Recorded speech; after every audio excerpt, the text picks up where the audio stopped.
Watch this. Grandma, we'll leave within 15 minutes. Now you get to cut that out. No, leave it in. It's funny.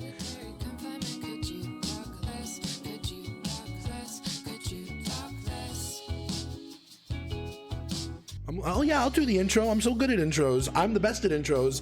And now I'm like, oh wow, what do I do for an intro? Hi everybody. Welcome to episode 2 of is it episode 1 of the Quit Yappin podcast? Or is it episode 2 of the previously, what was our name? Oh geez. We need to talk. Welcome to episode 1 of the Quit Yappin podcast. It was We Need to Talk, and now it's Quit Yappin'. So we're taking a mulligan on that one. Would you, personally, Pete, if there's one thing I can't stand about podcasts, it's too much yapping. It's too much talking. You know what I mean? I don't understand why they talk so much on podcasts. I just want them to get to the not talking section where I can sit and listen. Right, exactly. Turn off my mind and simply enjoy being around other people in a virtual space. That's how it works, right? That's why people sit in Discord voice chats and not say anything for hours on end. I think this is this is how the world works. Shout out to 392 Rizzo on YouTube. Pete, do you want to tell that story real quick of why we're changing our name? God, did you write down the name? Did you write down the person's name? No, I actually went back and looked it up because it made me laugh thinking about it. Just have a sticky note. It's like, fuck Rizzo 392, not 392, whatever it was. Well, fuck Anthony Rizzo. Do you remember that scene from which Adam Sandler movie was it? I want to say it's Billy Madison, where he comes across Steve Buscemi and he has just a list of names that he's going to get revenge on. Yeah, that's on my wall right now. It's one name, and it's 392 Rizzo on YouTube. Congratulations. So when I was younger, I absolutely did not understand the implication of that scene. Neither did I. Supposed to be calling the guy that he used to bully and to apologize to him, and he goes, "Oh yeah, sure, no problem, man. I didn't even remember you. Oh yeah, absolutely." And then he crosses off Billy Madison's name on his hit list, and it's like, oh yikes. Oh, and then he comes back at the end. Thank God I called that guy. Oh wow, it's been a while since Anyway, shout out to 392 Rizzo. 392 Rizzo on YouTube. Yes. 392 Rizzo on YouTube. You are the catalyst of change here at the Quit Yappin' podcast, because you have inspired us to never ever, not once, even in our full fucking lives, quit yapping. We will never, because of you, we will never quit yapping once, ever. So fuck you, dude. Eat my fucking ass. Obviously, we can cut that out later if we want. I don't know. That's pretty good right there. I think I should keep it in. I mostly want to keep it in just in case, on this very, very long shot chance that this person comes back and looks at the podcast again and realizes that we have put them through the ringer. Probably a Muppet. Man or Muppet? I'm guessing fucking Muppet. My dude's a Muppet saying, why are these people on this podcast talking so much?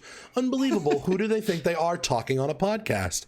Anyway, my name's Consumable Pete, and this is Sammy Flair, and we're here together to never fucking ever quit yapping.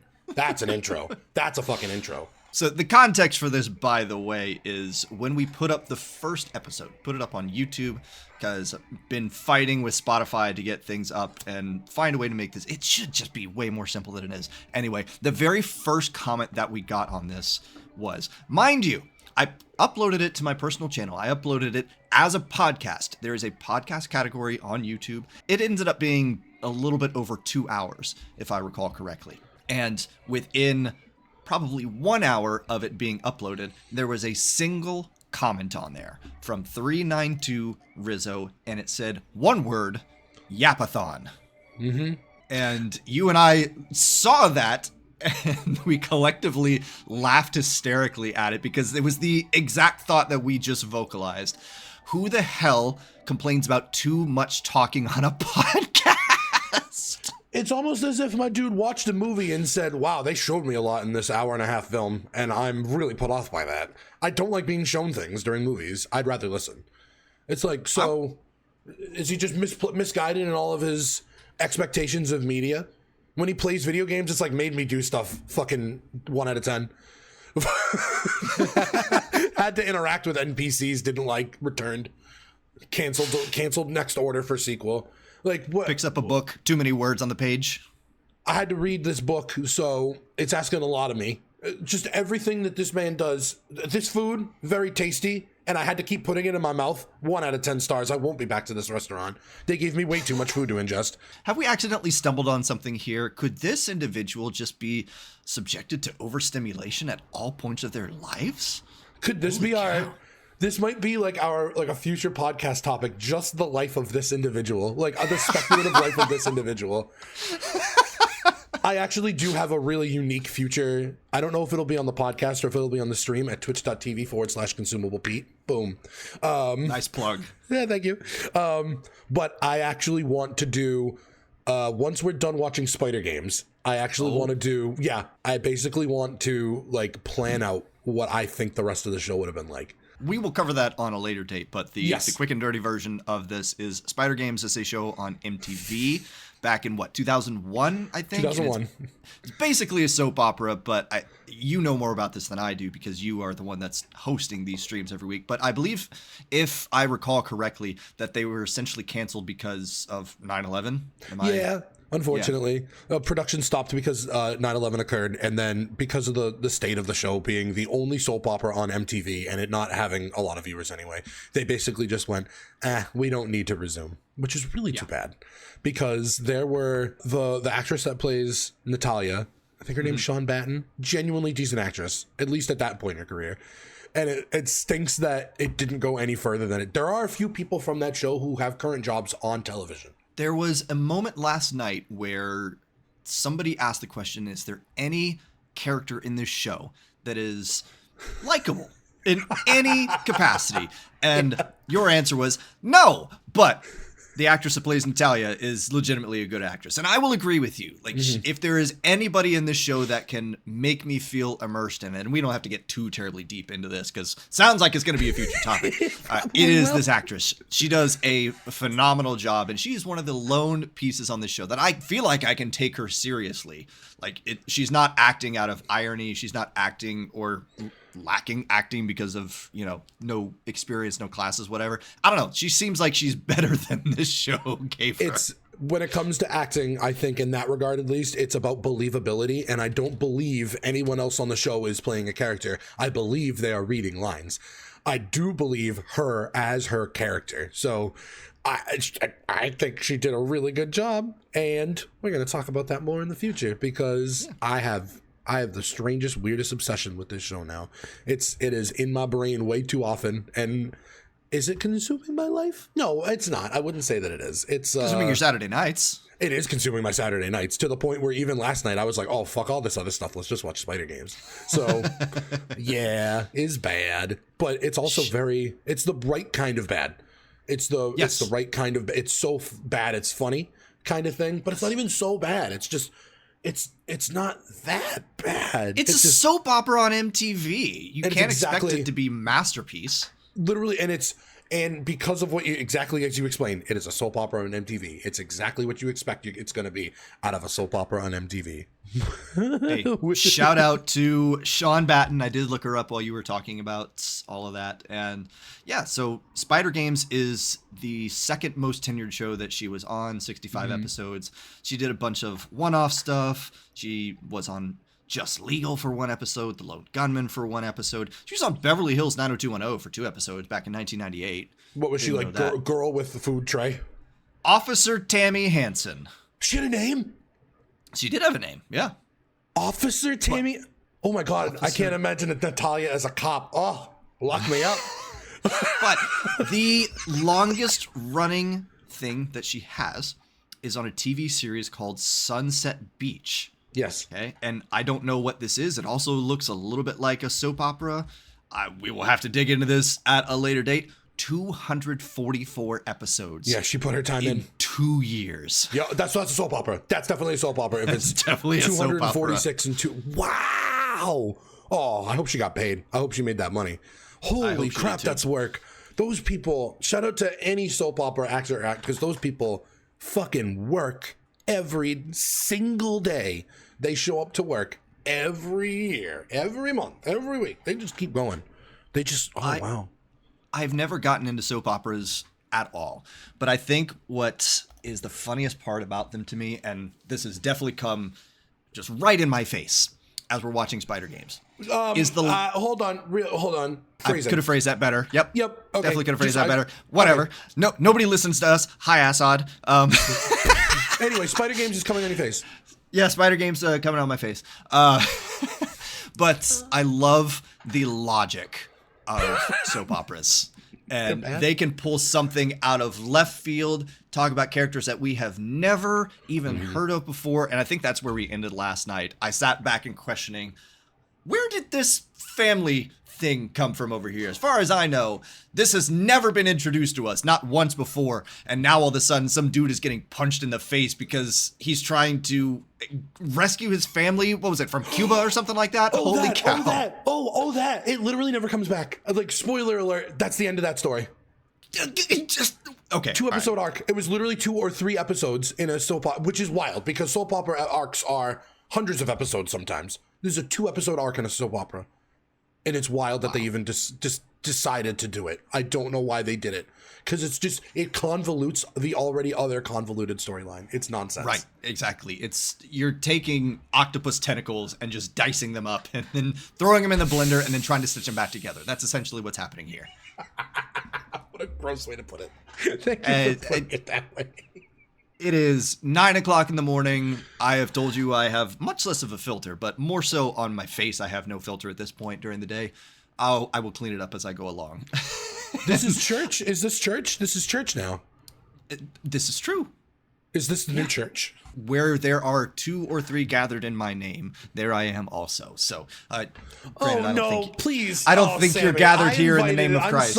I'm sorry for having invited it, but I opened that door and you fucking waltzed in, and you're just like, oh, we talk about him?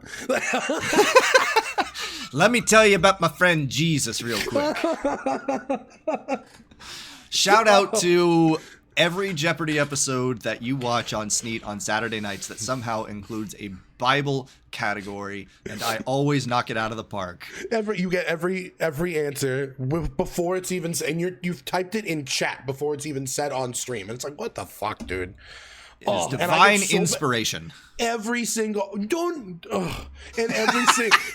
oh, thank you, you fucking asshole. Every single time it happens, I'm always bent out of shape about it too, because it's like, God, it's almost like a ha ha. just poking me. I like to believe God has a sense of humor, so maybe this is one of the ways. Oh yeah, big sense of humor. Don't I know about it? Oh boy. We won't get into that. No, I already sense where that's going, so we're gonna quickly go away from that topic. That's gonna get both of us worked up. Dead milfs are in your area. Okay. Oh God.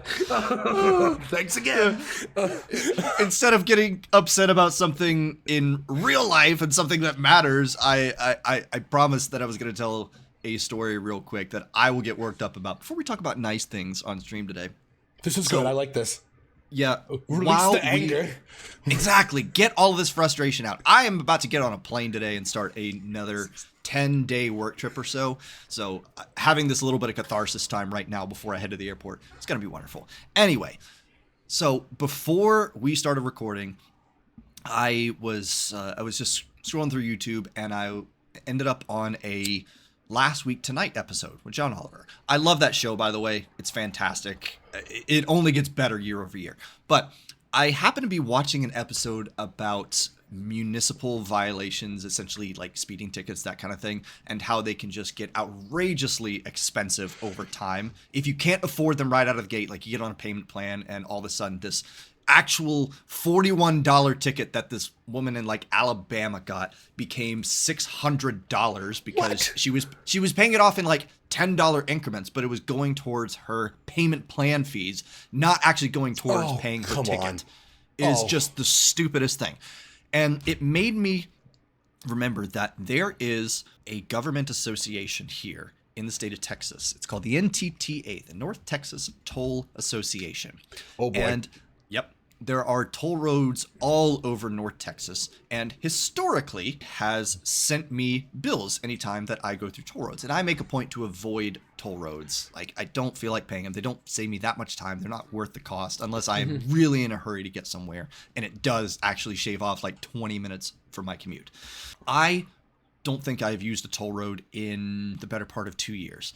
And when I was working for my last company, I was able to expense all of my tolls because I was doing it for business purposes. I'm like, great. Perfect. So one of the last things I did before I was going to say I left that job, which is accurate, but that's a different conversation for a different show. Yes. I paid off that toll bill. I'm good to go here. And I never use tolls anyway, so I'm just going to close this account down and not worry about it. And it made me think, watching the John Oliver show this morning, I wonder if I actually owe anything to the NTTA. And so I pulled it up right before you got here. And sure enough, I have a bill of almost $200. Fuck off. And I'm trying to figure out what exactly that bill entails, because my gut tells me that I took a single toll road and then they've just been charging me late fees on top of that. Yeah. But here's the infuriating part. I have an account with them, I'm sure, because it's in my email. And so I try to log in. I don't remember my password. Why would I remember my password? Haven't used it in over 2 years. Right. So I hit the forgot password button, and I usually expect that to come up with a security question or just, hey, what's your email address? What's your username? What's your everything? No, what it asks me is for my username, my email address, and my account number. Okay, I guess that's reasonable. Let me see if I can go find my account number. And I look through all of my emails from the NTTA, and it does that thing where your account number only shows the last 4 digits, and it's a whole bunch of X's right before that. And I'm like, how the hell do I find out my account number? Anyway, the long and short of it is that you can't actually find out your account number from anything until you actually call these people. I said, what if I want to create a brand new account? Sorry, you need to set up an account number to do that. And I'm sitting here like losing my mind over a process that should be very, very simple. I can pay this bill right now and I can never worry about it again. I want to know why the NTTA is charging me almost $200 for a service that I have not used in several years. Right. So maybe getting to the bottom of that on the next time we record, but I'm a little worked up over that this morning, and I don't know. I don't particularly want to call them this morning. Also, they're a government agency, so they're not going to be working today. To be continued on episode 3 of We Need to Talk / episode 2 of Quit Yappin'. Oh God, it's like Rambo. Oh no. Rambo First Blood, and then the sequel is Rambo First Blood Part 2, and then the third one is Rambo 3, and then the fourth one is Rambo. Oh no, you're gonna watch it anyway. The first one's just called first one's not called Rambo. It's just called First Blood. It's not called Rambo anything. And then the second one is Rambo First Blood Part 2. Yeah, once they realized that John Rambo was an actual marketable character and you could sell toys because it's Sylvester Stallone. Anyway, on the next episode of Rambo, sorry, quit yapping. Oh, that makes me think, by the way, I do have a follow-up to the last episode, believe it or not. So for anybody that did or didn't listen, you can find that episode on YouTube. I talked about social media and FOMO and everything, and just generally speaking, wanted to spend less time on my phone. I came across an app that is called Minimalist Phone. Oh. They had a free trial on there for 7 days. I'm like, let's give it a shot. Let's see what it's all about. And so before you even activate the app on your phone, it gives you like this psychology breakdown of why people are so attracted to their phones and why they stay on it for long periods of time. Like, oh, well, app buttons are designed to be colorful and attention grabbing, and notifications are a thing that compete for your attention, so on and so forth. And so it essentially shrinks it all down. So you just have a black screen on the front of your phone. You have to manually type in the name of the app that you want to use.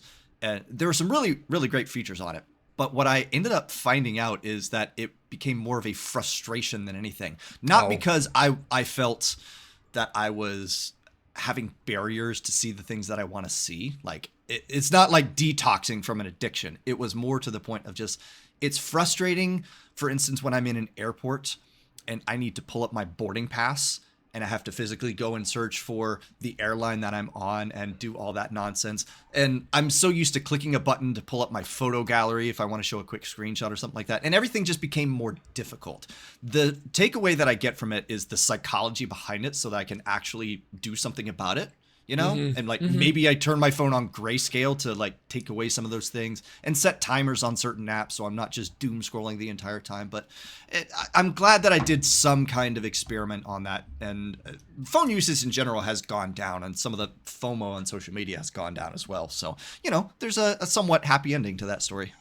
That's good. And you know what, too? I've kind of been not like keeping track, but I try to like focus on when I use my phone. And to be honest, the only time that I look at any sort of social media on my phone at any point during my day or my life is when I am on the toilet. So, so ultimately, it's actually not that much time because I've to the point in my life now where I can recognize that I've been on the toilet for too goddamn long. There are also other factors that alert me to the fact that I've been on the toilet for too long, such as my legs falling asleep.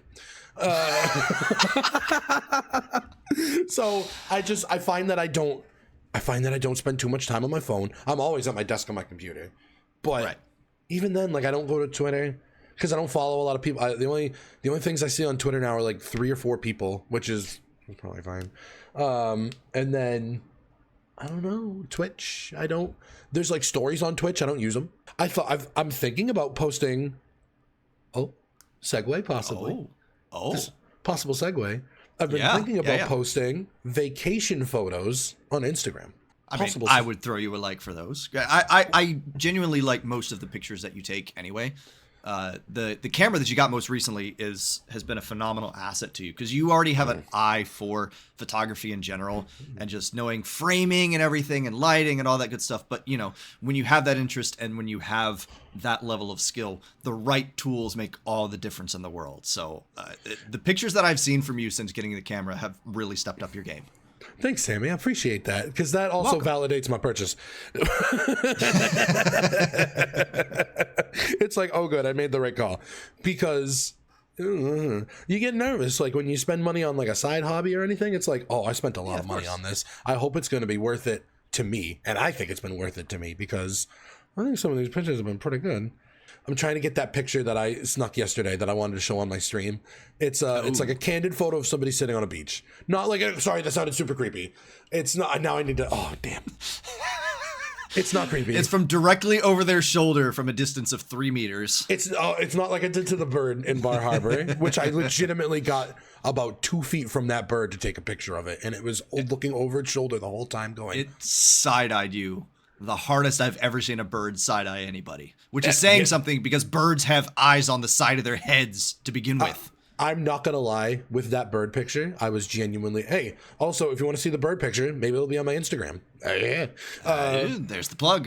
Because I keep putting them on Discord, and I'm like, I could probably put these on Instagram. I have an Instagram account, so... and there's like 3 pictures on it. There's like a picture of my kitchen. There's like a Photoshop picture of my face on the where there will be blood cover, and it says there will be food, and both were to advertise a cooking stream that I did. And then there's one other picture or something. I don't know. So it might be worth posting pictures over there. It might be a thing worth doing just to share the nice pictures of things that I take while I'm out and about. Because I took my camera yesterday while I was out and about, and I ended up stopping at I think it was a reservoir or a pond or something. There was a bunch of people fishing, like all in a line, because it was like a cement wall that they were standing on. Right. So like it was like everybody in a line, and then there was like people sitting over on the side, like just taking in the day. So like as I was leaving, I quickly turned around, and there was a girl who was just sitting there. I think she was reading a book, along the edge of the water. And I turned around and I quickly took a picture from behind her as she's like looking out over the water, because I have a weird thing about I like taking candid pictures of people. It sounds creepy. It's not like a voyeur exhibitionist thing. It's just I like getting pictures of people in a moment where they don't know a picture's being taken of. It's not about them. It's about everything. It's about them and the scene. And I did it when I was in Bar Harbor, and I did it in Central Park. And like those are 2 of my favorite pictures like I've ever taken. So you are Brendan Fraser from Scrubs. That is 100% who you are. Oh shit, you're right. Even to the point of how you're describing it, like I can sort of piece together his rationale for taking pictures like that. And it's something like pictures capture a moment in time. And when you ask people to pose and make a nice face, it's fake. It's not real. And that's why he hides in bushes and ambushes people taking pictures. Now, granted, I don't think you do that, but same philosophy in a less worked up for TV sort of way. Where do you think you are? Sorry. Oh, no. No. That's not an emotion I want to feel today. Thank you very much. Sorry, I just went straight to the end of that storyline. My bad. Damn it. I'll just get back to the camera. Yeah. Okay. Yeah. So I bought that camera so I can take pictures on vacation, basically. And what's that noise? Is there someone driving up on a Segway?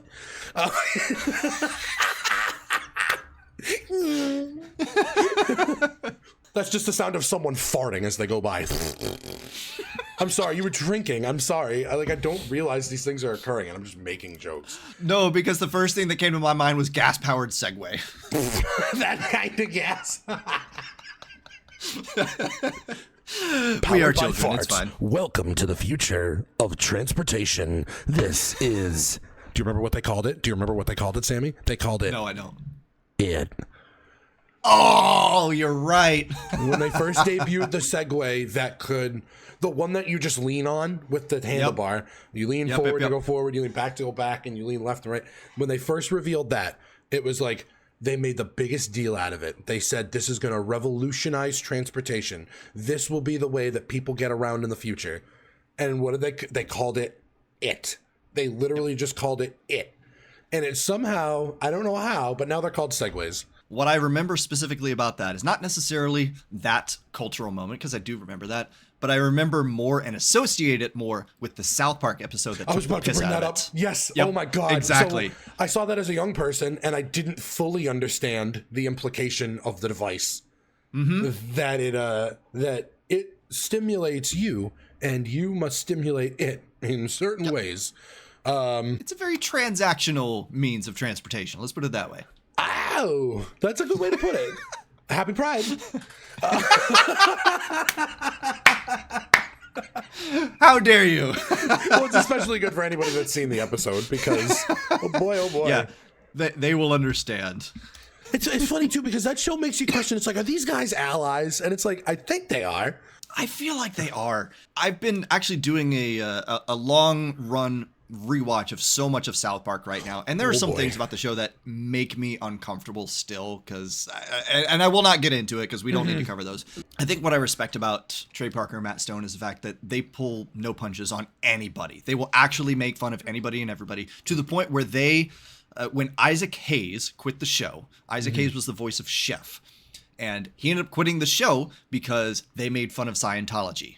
Yep. And so they're kind of poking fun at Isaac Hayes, and Scientology, again, was to essentially put Chef in a clip show. So they didn't have to record any new voice lines, and they put these little bits of fun at him along the way. And it's just a reminder for me, like, good comedy and good comedians, they are equal opportunity haters. And that's exactly what South Park is. Yes, it crosses the lines too much sometimes, but it's also honest social commentary done in a manner that it hits everybody. Let's put it that way. I think I have this thing in my life where things that are too similar to me rub me the wrong way. Fair. So it might be a similar kind of situation where I haven't yet recognized that they talk the same level of shit that I do and that we do. Yep. So it might just be that. Yep. Oops. And I'm just like, oh, that's just stupid. And it's like, it is stupid, but so fucking am I. So, oops. And it's like, yeah, but I'm a different kind of stupid. And I sit and watch the show, and it's like, no, this is actually at the same level of stupid that I am, because it's a smart level of stupid. It talks its shit in a very intelligent way. It lines up all of its facts if it's going to talk its shit most of the time, because it's effectively a late night show. It's not really a cartoon about kids. It's a late night show. It's all commentary. It took me a while to realize that, because as a youngster, you just it's kids and they're vulgar. You know what I mean? Especially when you watch the movie, and then the movie is about kids swearing. Like, the movie is literally about kids learning how to swear because they watch a movie where Terrence and Phillip swear, and then I watch that movie and I'm like, shut your fucking face, Uncle Fucker, and I'm 8 years old. 8 years old.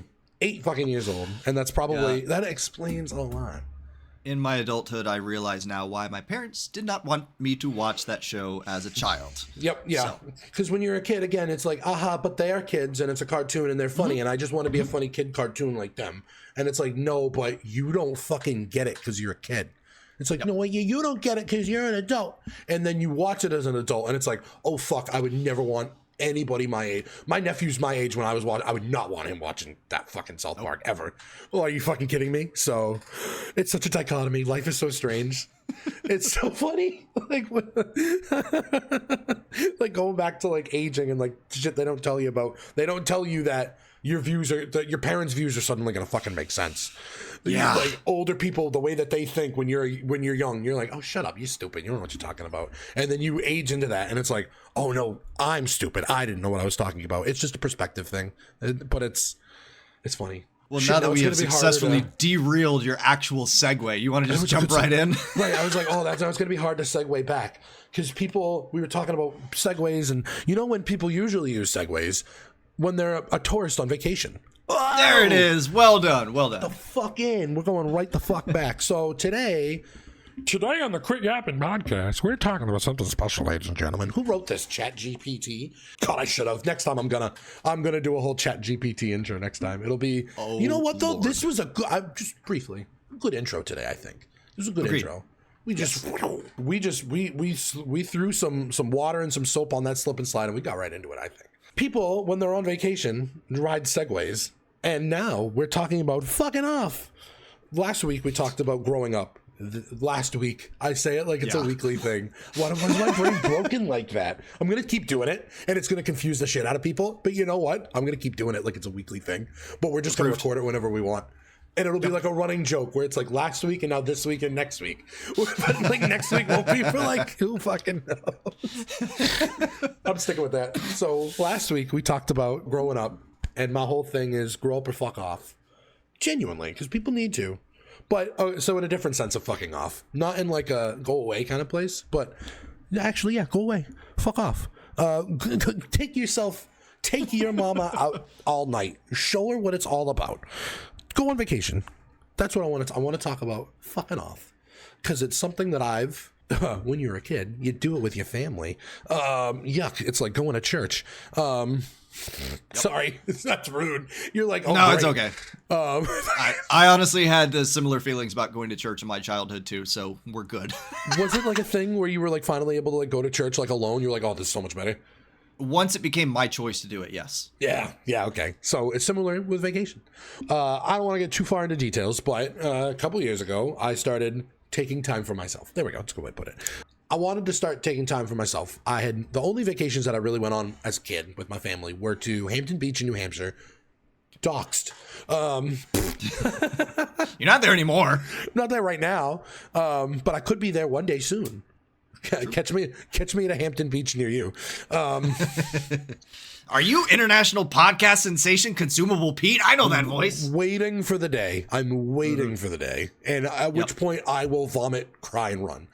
Oh no, I've been recognized. I'm no longer anonymous in public. Get the fuck out of here. It has happened to me one time, and we'll discuss it on a future episode. For real? Oh my god. No, for real. Yep. Oh shit. It was creepy. Let's put it that way. Are you Instagram superstar Sammy Flair? It's even worse than that, but please continue talking about vacations. Have I seen your feet somewhere? Oh gosh. Maybe if you've paid me. Oh, nice. I have my wallet nearby. So I've recently started taking the time for myself to go on vacations that I want to go on. About 3 years ago was the last time I went on like a family vacation, and it was very like disjointed. Like it was paid for by my sister because she wanted to take us all on vacation, but we had to rent 2 rooms. So I was in a room with my dad, and my mom and sister and her kids were in another room. And I drove up in a separate car. Like I drove up alone later in the day. And so it was like, and I kind of just did my own thing aside from my family. So it was like very disjointed. So it felt like my own vacation, but my family was there. It was only a 2-day thing. The second day I was there, I had my buddy come up and meet me there. So we hung out that day. And then a third buddy, shout out to Travis, he was up there. He's like, I'm just starting my vacation up here today with my family. And I'm like, great, let's all meet for dinner. So we did. So that was a cool fucking thing too. So that was a lot of fun. And then we sat out, we got a pitcher of beer. We sat at picnic tables outside this chicken restaurant where there were 2 local regulars who were already day drunk. Actually, it was pretty late in the day. I think it was like 7 or 8 because the sun was setting. They weren't very drunk, but they were quite tipsy. We should put it like that. And they were very chatty, which was a lot of fun. So that was a cool thing. But that was like the last time I went on vacation with my family. And it was during all those events that I was like, damn, I need to start doing this for myself. And I love that. So I did. One of the first things I did was I went up there for a day alone. And I was like, well, this is a lot of fun. That was a good little day trip. And then from there, I'm like, okay, we have to scale up. And then when you go on vacation, there are certain things, like I've been trying to figure this out about like other people that go on big vacations. Like where are you going and why are you going there? I was being nosy when I was in physical therapy, and it's like a big room where everybody's like getting stuff done to them at the same time. And another person there was talking with their therapist about, me and my family, we usually go to Lake George in New York, but instead we're going to this other place because my husband wanted to go there, so on and so forth. And like I looked up both places, and both places seemed incredibly bland and just very straightforward, lake in the woods kind of place. And it's like, I got lakes in the woods near me. Like, what's so special about a lake in the woods in upstate New York that's off the beaten trail? You know what I mean? So like, I don't. Yeah. And so I've been, since then, it was like almost since that exact point, I've been trying to figure out why people go the places they go. Why do I go the places that I go? I don't really know. I went to Hampton Beach because that's where we always go. I went to Cape Cod because that's a place where people go. I feel like I'm going to places where people go because that's where people go. So I'm going there too, I guess. So I guess in some instances I'm along for the ride. But then in some instances I've gone to like, I went to North Adams, Massachusetts, which is in the northwest corner of Massachusetts near Vermont. And I did like a circle of like the northwestern part of the state from Greenfield over to North Adams, and then the southern part of Vermont from Bennington to Brattleboro. So like I've done like that corner of the world, which is a weird little corner to explore, which is not necessarily an area where people go other than to see foliage. I was there in the summer, so there was no like foliage to look at. I was just along for the ride. So I've been trying to like not think too much about it, because in some instances you want what you want, and if you think about what you want, then you go down rabbit holes. Indeed. So I'm trying not to do that to myself too much. I went to Bar Harbor in Maine twice now. The first time was like a healing trip, we'll call it. And it was great. I loved it. It was fantastic, but the weather sucked the whole time. And I didn't go on any hikes because my back hurt. And Acadia National Park, which is one of the most beautiful parks for hiking in the world, was right there. And I drove through it a bunch, but I didn't go on any of like the real hikes because I wasn't up for it both times. But the weather was a lot nicer the second time. But I didn't like it as much the second time. And I think I just got in a really good run where I got really, really lucky with all of my little trips where I did the right thing. I planned them out. They were all decent. Like everything was well timed. I got to see a lot of the things that I wanted to see. I got to go a lot of the places I wanted to go. I got to eat nice food that I wanted to eat. And then I don't know, this most recent trip to Maine, I didn't feel like I had the chance to relax. I didn't feel like I got to do the things that I wanted to do. I didn't plan it out as well as I had planned out other things because I'd been there before. So I was like, I'll just wing it. So maybe that was part of it too. I had a lot of FOMO going on. Maybe I should be doing this. Maybe I should be doing that. Although I will say this, I did specifically take the time to sit and do nothing for an extended period of time. Good. I love that. This most, because that is something that I don't do on vacation, which, aren't you supposed to do that on vacation? I sat not on the balcony, but next to the balcony in my room with the door open, because the chair inside was comfier and I didn't want to drag it outside. And it was right on the ocean. So I sat there in like the middle of the day for like an hour and a half. I had the TV off. I kicked off my shoes. I just sat in that chair and put my phone next to me, and I just listened to the ocean. I think I fell asleep at some point. But I just sat there and listened to the ocean and did absolutely nothing. And there was a nice sun coming in through the thing. And I'm like, but while I was doing that, I also had thoughts of, shouldn't I be eating lunch here? Shouldn't I be going to see this thing? Shouldn't I be on this hike? No, stop it. Just relax. Just relax for this period. And then you can go do those other things. And I did eventually go and do some of the other things, which was good. And I'm glad I kept looking for other things to do. But in also looking for other things to do, I realized I should have done this. I should have done that. There was a restaurant that was open that I didn't think would be open, and it suddenly was. And I was like, oh, shit. So I popped into it, and I'm like, oh, how long for a wait for one? And they were like, oh, probably about 2.5 hours. Yeesh. Yeah. Right. And I'm like, well, shit, I would have made the reservation had I known it was open. But I didn't do the research because I didn't think it was open, and I didn't plan anything. I know that you take like various little trips. Like you went to Vegas and Austin with friends. Mm-hmm. What was the most recent trip that you did for yourself alone? Alone? Yes. Oh, wow. So I actually do like traveling alone, believe it or not. As social of a person as I am, I do enjoy kind of that travel aspect of being out and being alone. Last trip I took alone, I think would have been my graduation gift to myself, finally. Because I graduated in 2020, COVID, obviously, so couldn't do anything. And it was fine because I was actually broke at the time anyway, because I was, a college student again. And so I postponed that one by, I think, 2 years because 2021 also would have had COVID restrictions. And I really wanted to go to Europe. And I ended up going to the UK for the bulk of that trip. But I also went over to mainland Europe as well. It was half solo and half not. So my friend from back home, her name is Morgan. She accompanied me for part of it. And then we parted ways for a little bit, and then we met back up, I think, the day before I was supposed to head back home. Actually, she was supposed to head back home as well, and she took a detour and ended up going to Paris when I went back to the States. So this is kind of the way that we travel. But I think the longest period of time that I was alone is when I was in Austria, a country that has a primary language that I do not speak. Shout out to Austria. Thank you for learning English for me. And I actually got to meet up with some friends that I had met in my master's program. They were exchange students for 6 months.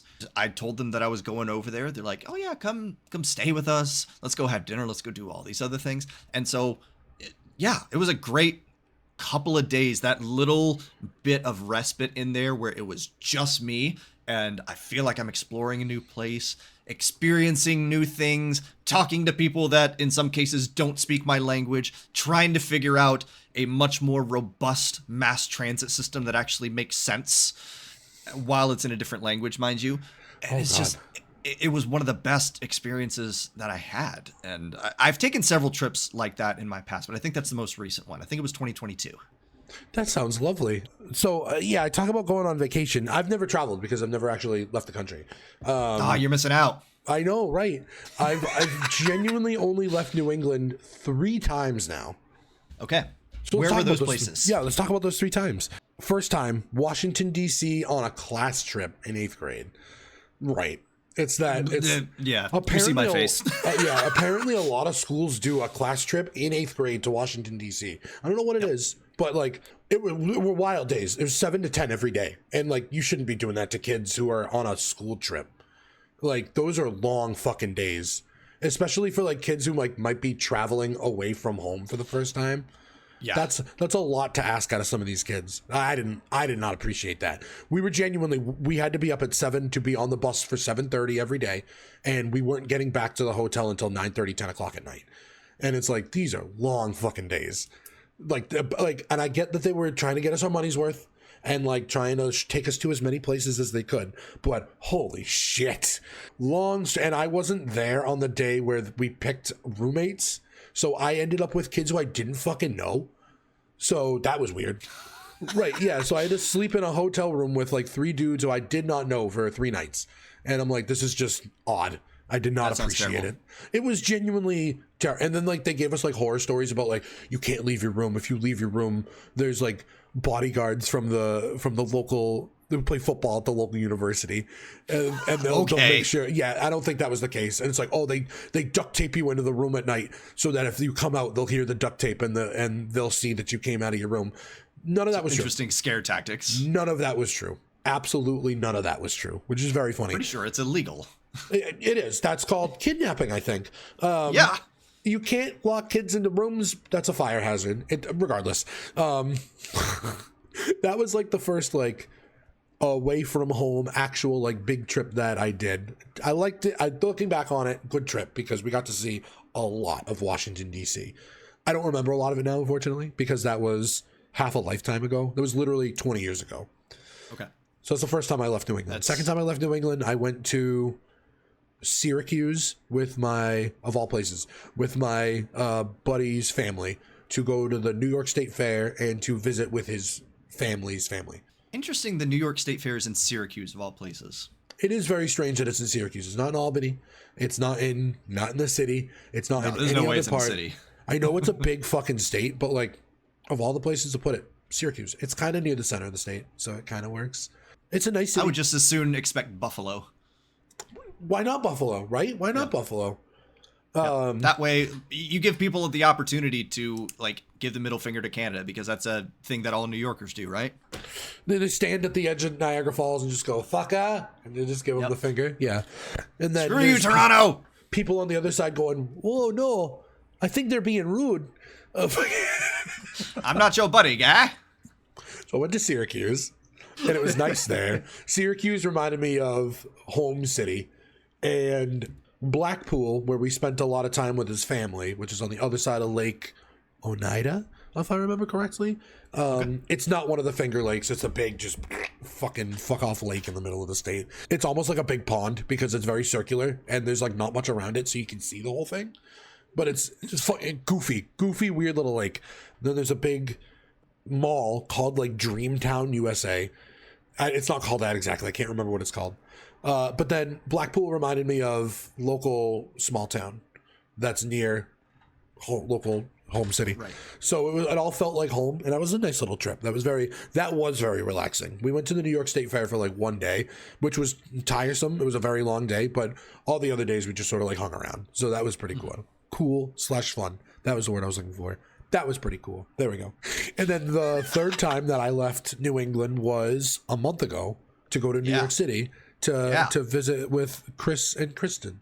All of the places that I have been, as I just laid out, Cape Cod, Maine, East Chuckafuck, North, wherever the hell, Vermont, no people, no cities. I don't go, no.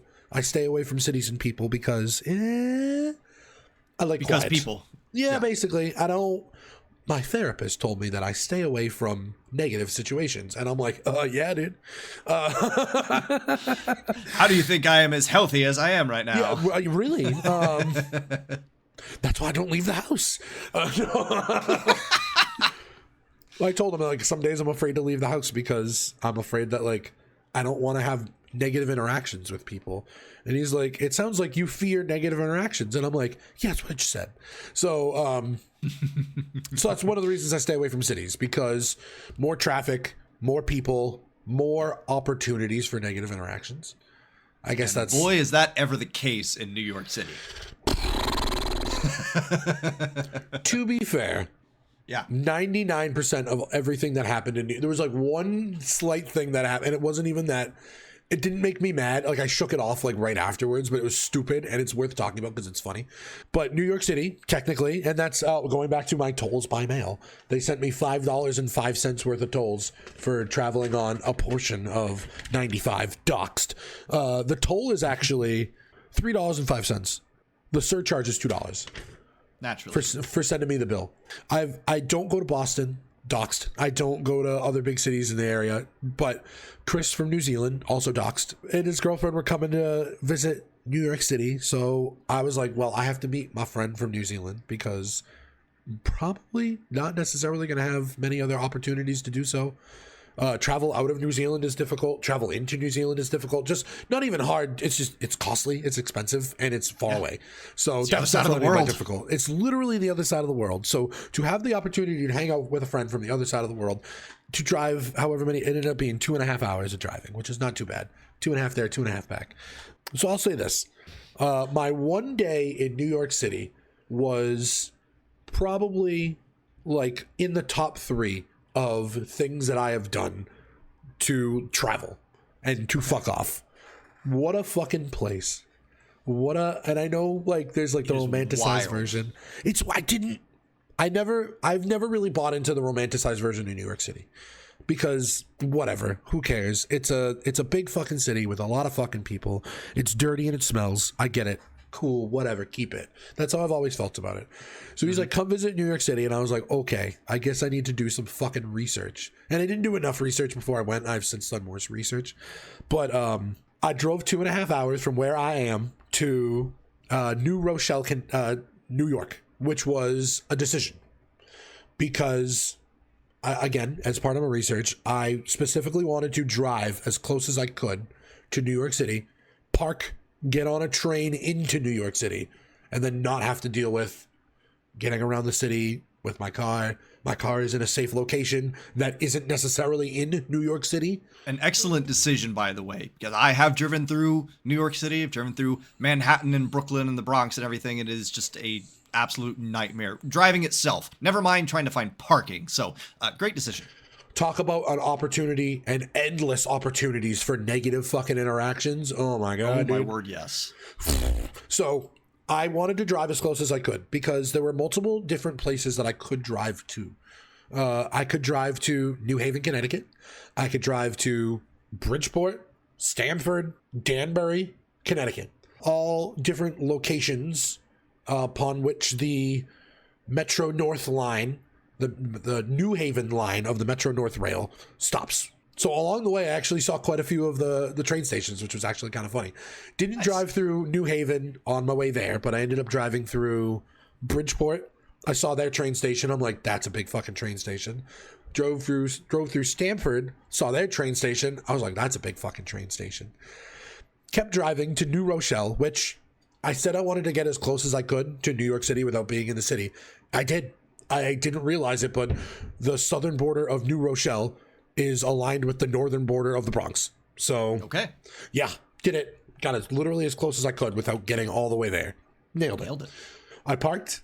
I went to the dinkiest, cutest little train station. It was a good parking garage. 5 floors, empty. On a Saturday at 9:30 a.m., fucking empty. I'm like, okay. No traffic getting into the parking off of the highway. That was good. I'm like, check. This is all very good. These are all very good things. So I felt really good. I got to the train station and I immediately needed to figure out how to buy a ticket. I knew that I could buy it on my phone, but then I also knew that there would be ticket machines there. I did the research. Found a ticket machine. It was very easy. It was like, where are you going? Grand Central Station. Is this peak or off peak? Off peak. Pay us this much money. Here's your ticket. It was like $8, which was not bad at all.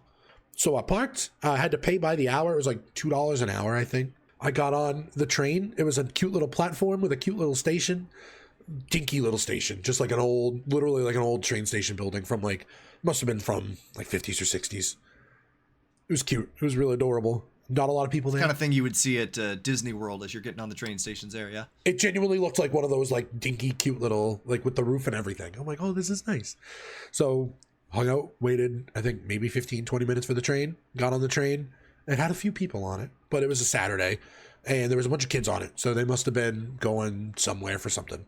It was also a train directly into New York City. So I'd imagine there would be a few people on it on a Saturday morning. It eventually filled up pretty well. On my way into New York, I was keeping an eye out the train window because that's what you do on the train. You take in the sights. Scenery. Why not have a look?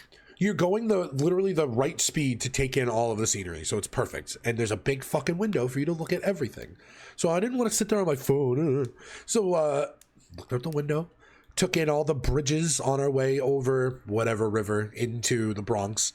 I was like, wow, that's a lot of bridges. Small ones, car bridges, rail bridges, ton of them though. And I was like, oh boy, that's a lot of bridges. And then we start getting like into the northern part of the city, and it's all tall brick apartment buildings. And I'm like, well, this looks like New York City. That part of the track is also elevated for a section. So I was like, well, cool, elevated New York track. They're not everywhere. People think that they're everywhere. They're everywhere in Chicago. They are not everywhere in New York City. There's plenty of them, but not really, especially in Manhattan. There's like no elevated tracks. So I was on like one of the only elevated tracks in that part of the city. So I was like, ooh, cool, elevated track.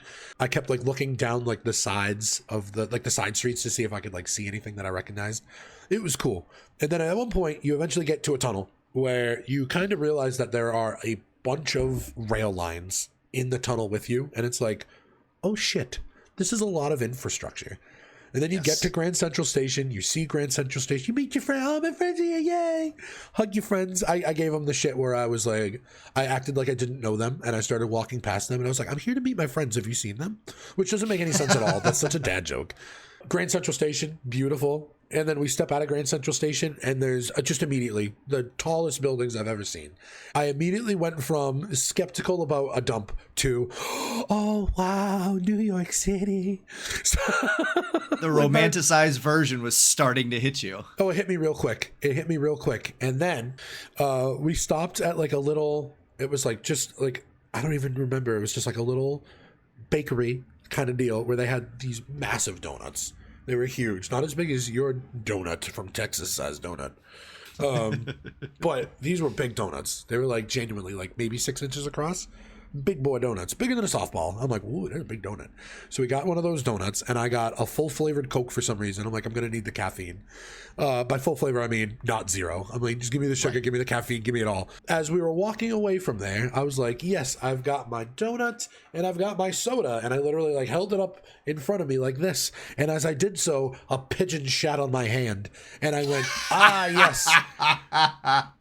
This city is a fucking dump. So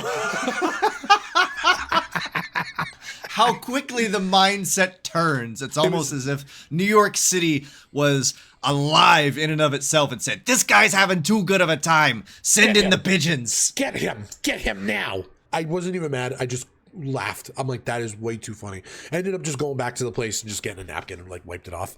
And I was like, yeah, next place I could. We went to the library and I used the bathroom there to wash my hands. I was like, ugh. What a fucking city.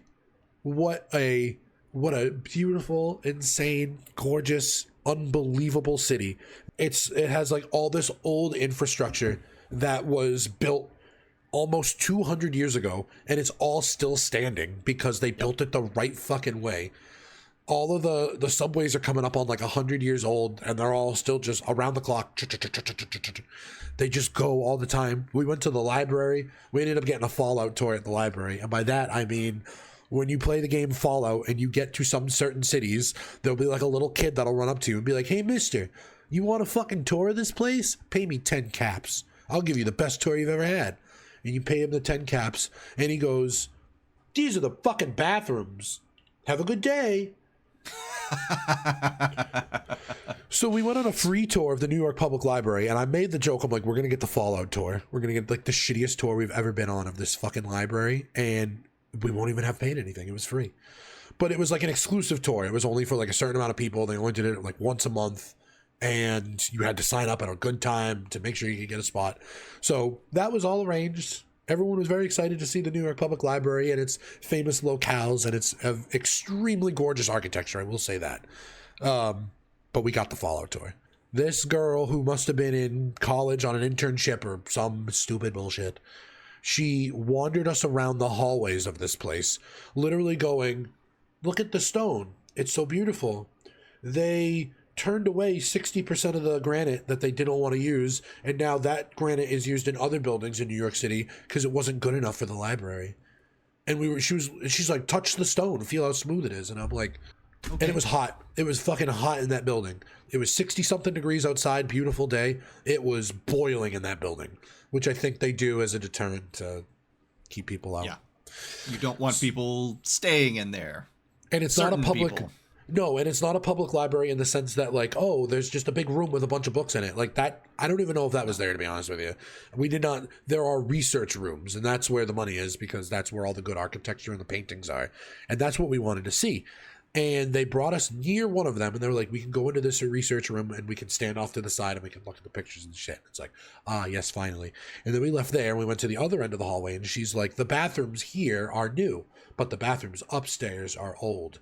And I'm like, fuck me, this is literally the fucking Fallout tour. Are you fucking kidding me?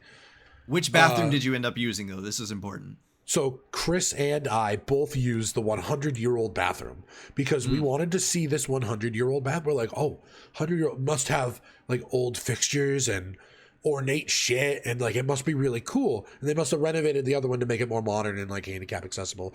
But they must keep the old one as like, oh, look at the old bathroom. So we go up to the 100-year-old bathroom. It was remodeled in like the 50s or 60s. Sure. It was not 100 years old. We were pissed. And then we pissed. Beat me by 1 second. Yeah, I could tell where your brain was going.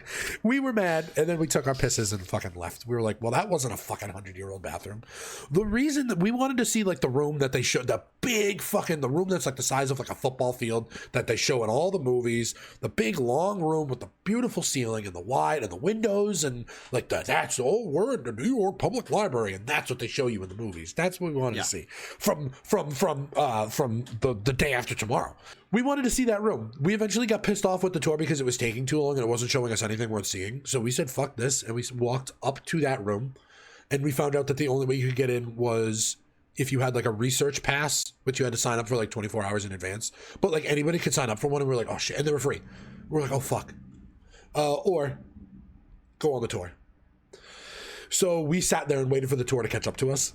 And then when the tour went in, we went in with them. And I had already like taken off the sticker that allowed me to go in, and I was like, oh shit, where's my sticker? And I found the sticker. We went in, we saw the big beautiful room, we saw the big beautiful building with the ceiling with the walls and the paintings. So we got all that in, but it was so funny.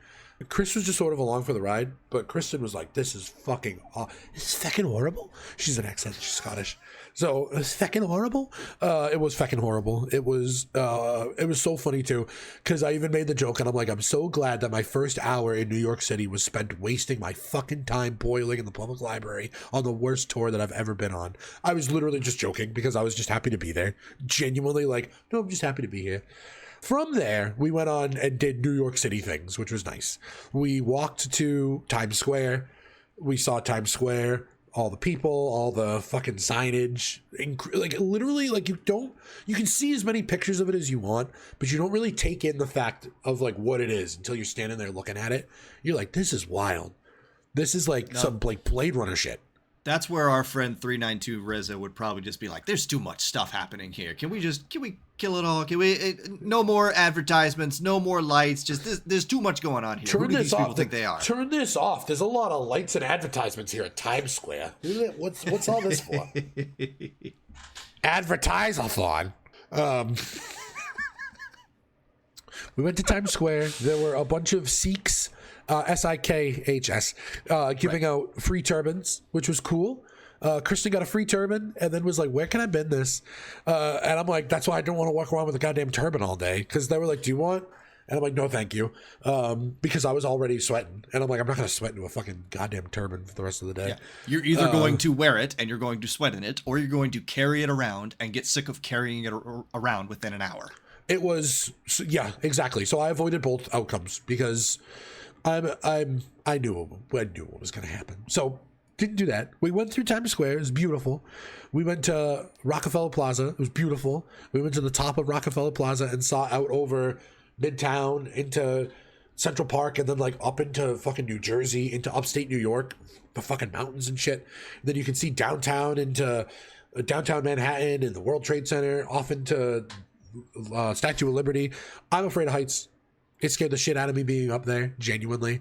The elevator was fast and bumpy, and I didn't know it would be so fast. My ears popped on the way up, and I was like, It was genuinely very uncomfortable. We make it to the top, and I'm like standing near the edge of shit looking out. There's like glass over the first, like, there's like 3 or 4 levels. I think there was 3 levels. There's glass on the first 2 levels, but then the 3rd level is just like a railing. 2 levels below it are in front of you first, so that if you fall, you'll fall into one of those levels. What a beautiful building, beautiful old building that they've since taken the time to renovate.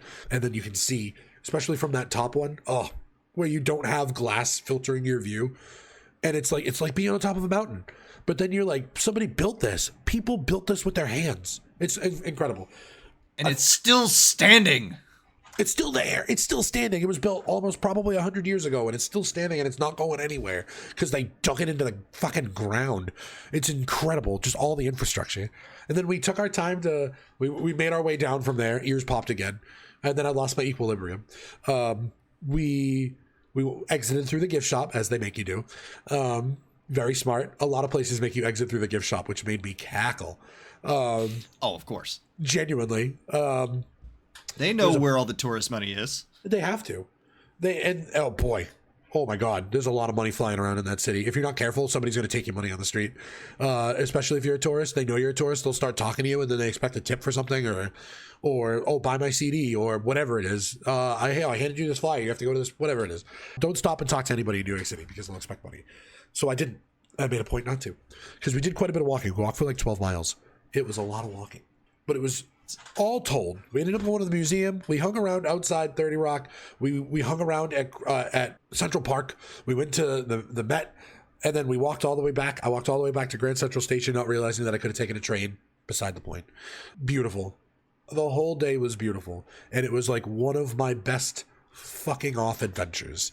Despite the fact that I wasn't fully sold on it being any good going in. I was like, well, I don't know if I'm going to enjoy this. We'll see. It being a city, it being new, slightly scary, as any new thing is. A top 5 day, genuinely, in the history of Consumable Pete. I am glad I made that decision to fuck off that day. It's a testament to the idea of trying new things, even if you're not sold on them. Because I historically have felt the same way about New York City. Like, granted, I'm a person that never anticipated that I was going to leave the state of Florida when I was growing up. Didn't think I was going to live anywhere else. And now I actually have trouble staying in one place for more than a certain amount of time. But you don't know until you actually go and see it. And in my case, like, my thoughts about New York City were pretty well confirmed. I go out there out of necessity now because I do a lot of work up there. But, in your case, that's incredible that you were able to take something where I think you were approaching it with a sense of optimism because, hey, I get to meet my friend from literally the other side of the world, but it's in this place that I don't particularly care for. And you're coming out on the other side being like, that was a great freaking day. Holy cow. Yeah, so I can't wait to go back. I didn't eat enough. I had a hot dog. I need to go back for pizza, and I went to one of the best food places in the world. I didn't have any fucking food, so I kind of fucked that up just a tiny little bit. That's okay. It's totally fine. But I'll go back. It's not far. It's not hard to get to. I know that now. It's also fairly cheap to get to. A little bit of gas, a little bit of tolls, a little bit of train, and then I can go eat my pizza. And I was thinking while I was there, it's like, oh yes, I have a day off, and then I'm off to Maine. And I wonder if, like, tiring myself out for Maine made it a little bit worse. But then when I meant to Maine, it wasn't bad. It just wasn't as good as it was the first time. And then it also made me question, like, what am I doing here? Like, why am I in Maine? Because I'm like, it's a trip for, like, older people, quieter people, and it's like, I'm not older or quiet. Maybe I should go to the places where there are people. And I think you said it's like, well, go where you want to go. And that made me think, it's like, well, where do I want to go? Mm-hmm. And so for future trips, I feel like so the reason I want to go to Maine the first time was because I wanted to stand on a mountain and watch the sunrise. Didn't get a chance to do that because the sun was obscured most of the time I was there, except for the one day I woke up in the hotel, in the room that was out over the ocean. I watched the sunrise, and it was incredible. I've got good pictures of that, too. Instagram.com/ConsumablePete. Coming soon. Coming soon, yes. But the first time I did it, that was the motivation there. I went to Cape Cod because that's a place where people go. I went to North Adams because I wanted to, so that was good. I went to New York City because my friend was there, but then I also wanted to. So now I'm thinking, like, for the future, where do I want to go and why do I want to go there? So my next one, actually fair enough. I think I'm going to do it a month and a half at the end of July. I think I'm going to go back to New York City, and then because I want to, and I'm going to, like, take the time to, like, explore more of the city, maybe do a few more touristy things, maybe bring my camera, and then from there I'm going to go to Cooperstown, New York, so I can go to the Baseball Hall of Fame. Ooh, okay, fun. That's more direct. Why do I want to go there? Because I fucking like baseball and I love a good museum, and tonight is tonight when two become one. So I will go to there and I will enjoy my time. And that, I think that's also a good New York City, one of the busiest cities in the world. Plenty of people. Dichotomy, Cooperstown, New York, 3 hours away, middle of nowhere, on a lake. There'll probably still be a fair amount of people there because of the Baseball Hall of Fame, but far less people simply because it's not New York City. So I think and the people there are all going for a similar reason. Like, you if you are talking to strangers in Cooperstown, particularly when you're in the Hall of Fame, you already have that commonality with them. We can talk about baseball. We're all here for baseball. Exactly. Nobody's accosting you on the side of the street for whatever reason and expecting something in return. I mean, that may happen, but it will happen less frequently. Nobody's trying to hand me a flyer and trying to tell me, "Hey, man, don't be afraid of black people." Oh gosh. That was the negative. That was the 0.1 interaction the negative interaction in New York City. Dude tried to hand me a flyer, and he went, "Hey man, don't be afraid of black people." And I just went, "Yo, what the fuck?" Out right there in the middle of the street in New York City. I just, don't be saying that fucking shit. I don't fucking care. Don't say that. That's horrible. That's awful. Don't imply that in a group of, like, there was a bunch of people around. I don't want somebody else hearing that and thinking like, yo, that dude, no, absolutely the fuck not. Don't be saying that goddamn shit. And then he started saying something else, and I was just like, shut the fuck up. I don't give a shit. I guess I fit in pretty well in New York City. I mean, the general attitude definitely helps, but also you have no fear of speaking to people with whatever pops into your head. So no, I don't. That is a very New York thing to have. I think it's in general a Northeast United States thing to have, but if I had to nail it down to a city, it's New York. Yeah, so I think I got the right vibe to hang out there. So I'm going back. I'm going back there. And I know why I want to go back there. And I want to go to Cooperstown, and I know why I want to go there. So all these things align. The way that I do vacations, and the way that I'm going to continue to do vacations, is I know a lot of people, and I guess I learned this from that DC trip. A lot of people are bang, bang, go, go, go, go, go. I'm not. No. A lot of people stress themselves out on vacation, trying to bang, bang, go, go, go. It's supposed to be relaxing.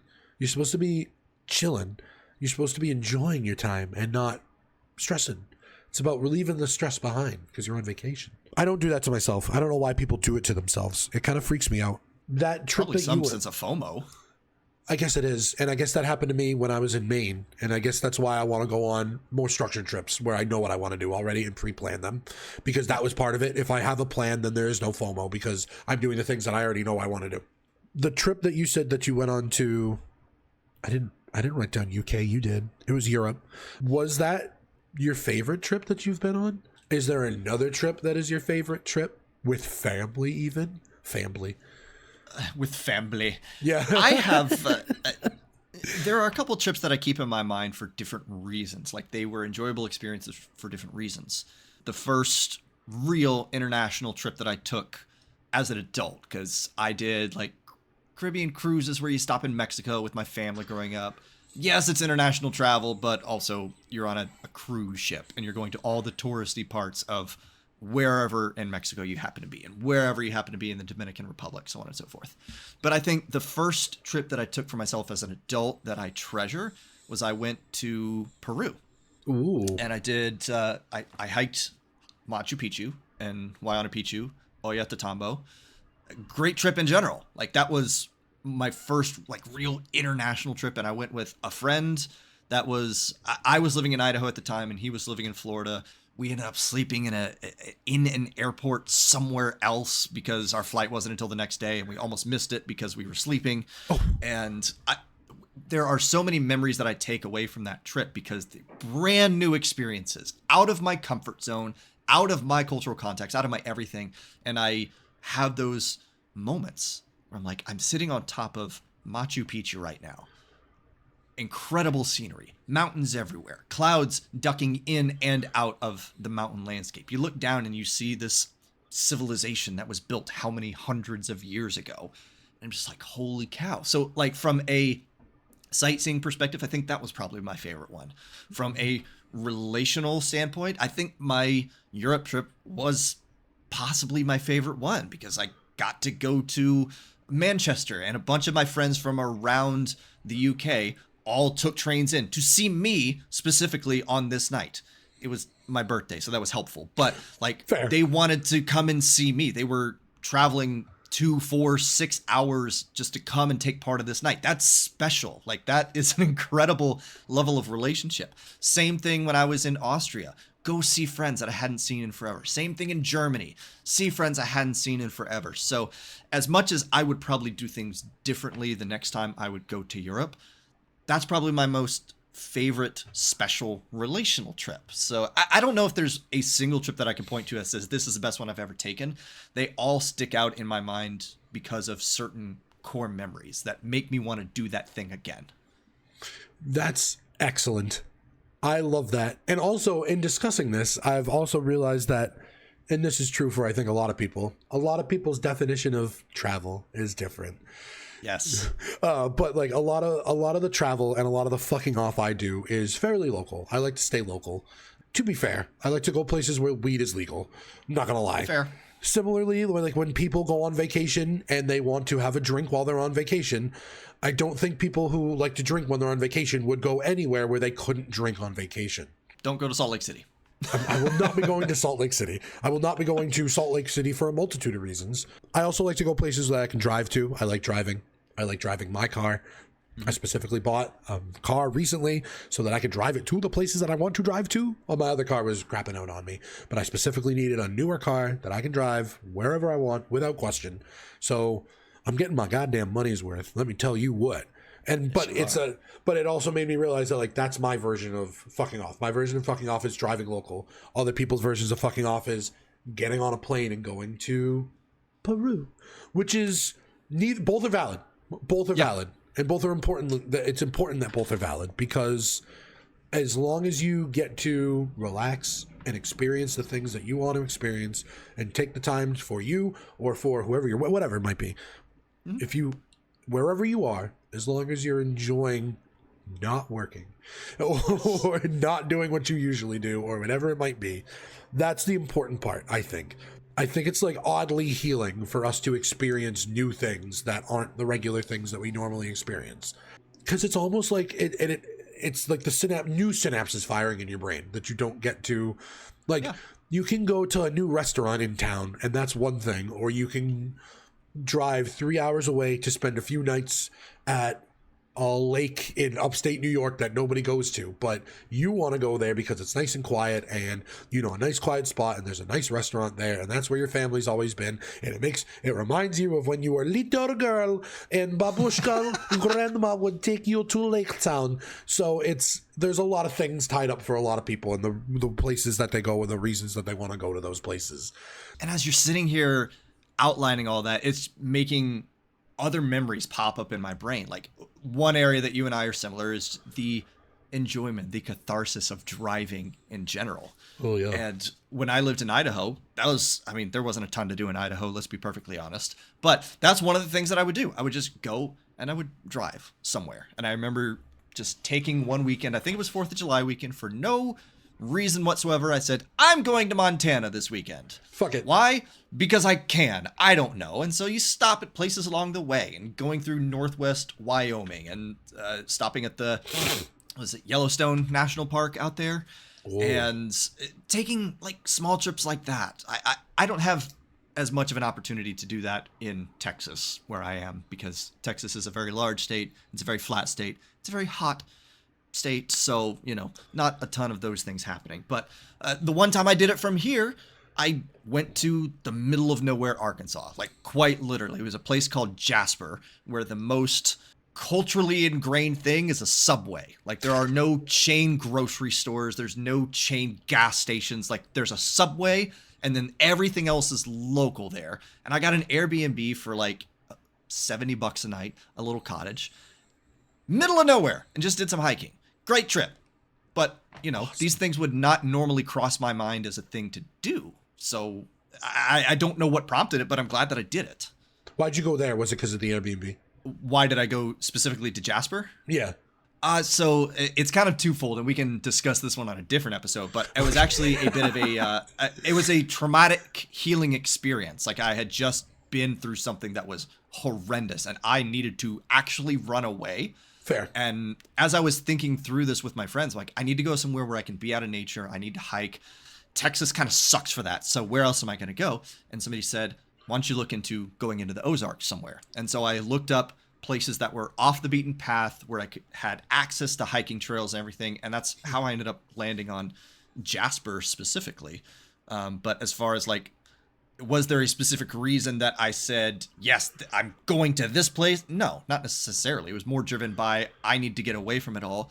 Let's go find something that is remote and out of my way and I would never see otherwise.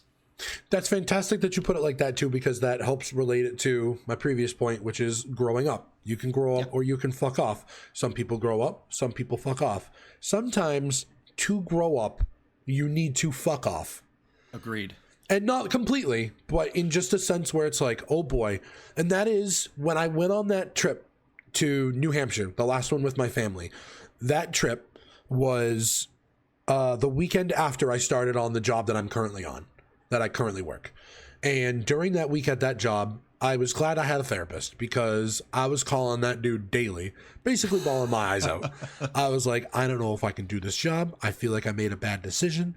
Maybe I should leave this job because it's not for me. I don't think I can, blah, blah, blah. He's like, well, why do you think it's not for you? I'm like, because it's very difficult and it's a lot of information and it's very detailed oriented, and I don't know if I'm this detailed oriented. I don't know if I can keep up with the pace of the job.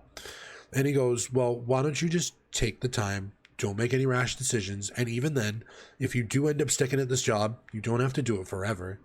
And then I was talking to my mom about it. I was talking to everybody about it. And my mom basically said, like, well, why don't you take the weekend, because we're going to Hampton Beach, and just not think about it too much and just relax.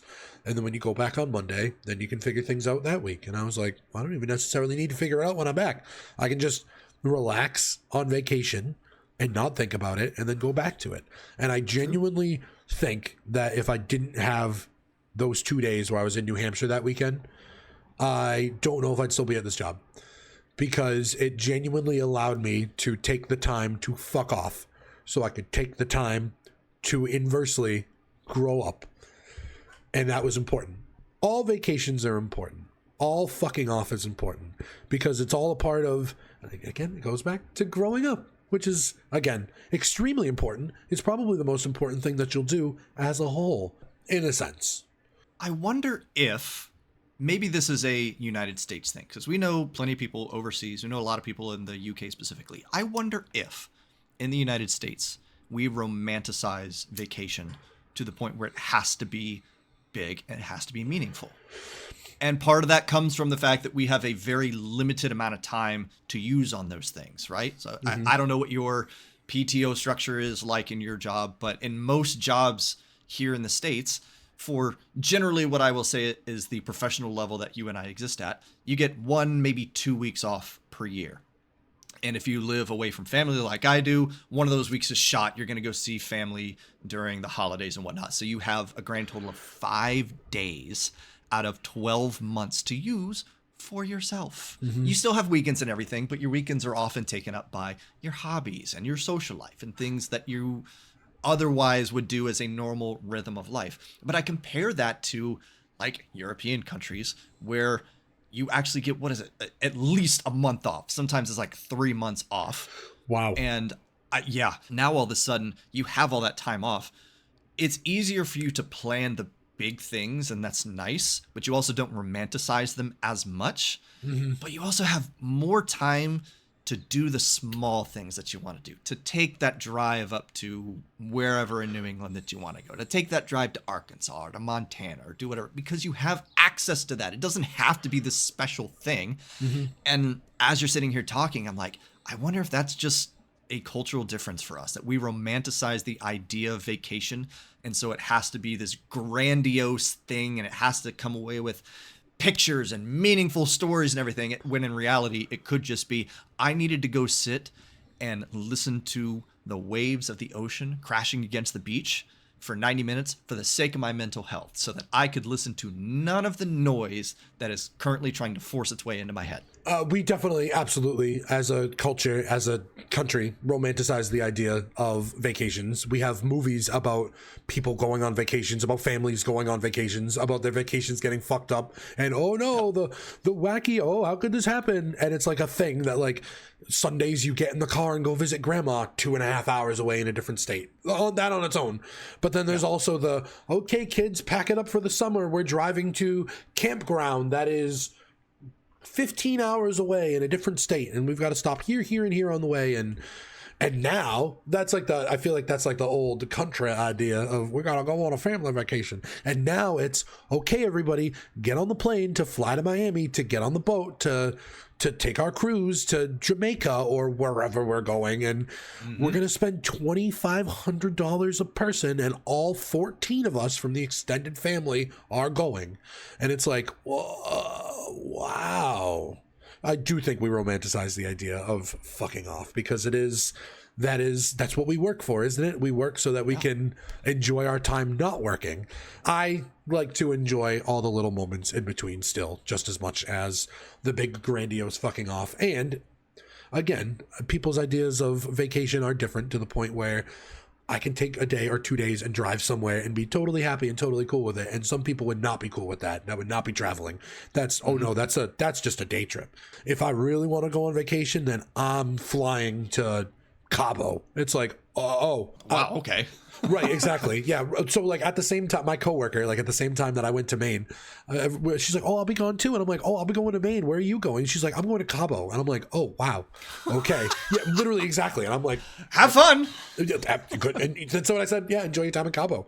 Both are valid. There's a difference, but both are valid. I think as long as you get what you wanted out of it, then you're good. When I was in Cape Cod, I stood on the ocean and watched the sunset, that's hard to do on the East Coast because you're looking the wrong way. So you have to get out and around the East Coast to an island or somewhere off of the coast to look back towards the East Coast and see the sunset without seeing the East Coast. So you can do that from the end of Cape Cod, Provincetown, looking back towards. So that was really cool. And as I was doing that, I was just sort of like genuinely thinking about like the meaning of life and shit. And like looking at the waves and like thinking about like its cyclical nature. And like looking at the sun going down and thinking about like the sun rising tomorrow and that like that keeps repeating. And like we keep repeating. We are just humans are a part of nature and that we are a part of its cycle. And that we wake up, we go to work, we get done with work, and it's all part of like nature's cycle. It's strange in a way, it's all part of nature's cycle. But then so is taking the time to go on vacation. And then I thought to myself, like, again, similarly, this most recent trip to Maine stunk. I'm like, oh, I didn't like that one. No problem. That's okay. Another one will come along and it'll be a good one. Yep. And I'll repeat the process. I won't go to Maine for like 30 years. I'm not going to miss anything up there, I don't think. Just keep the process going. You just keep the cycle going. Life is cyclical. If you don't take the time to heal yourself, then you'll just keep going in the wrong cycle, in the wrong way.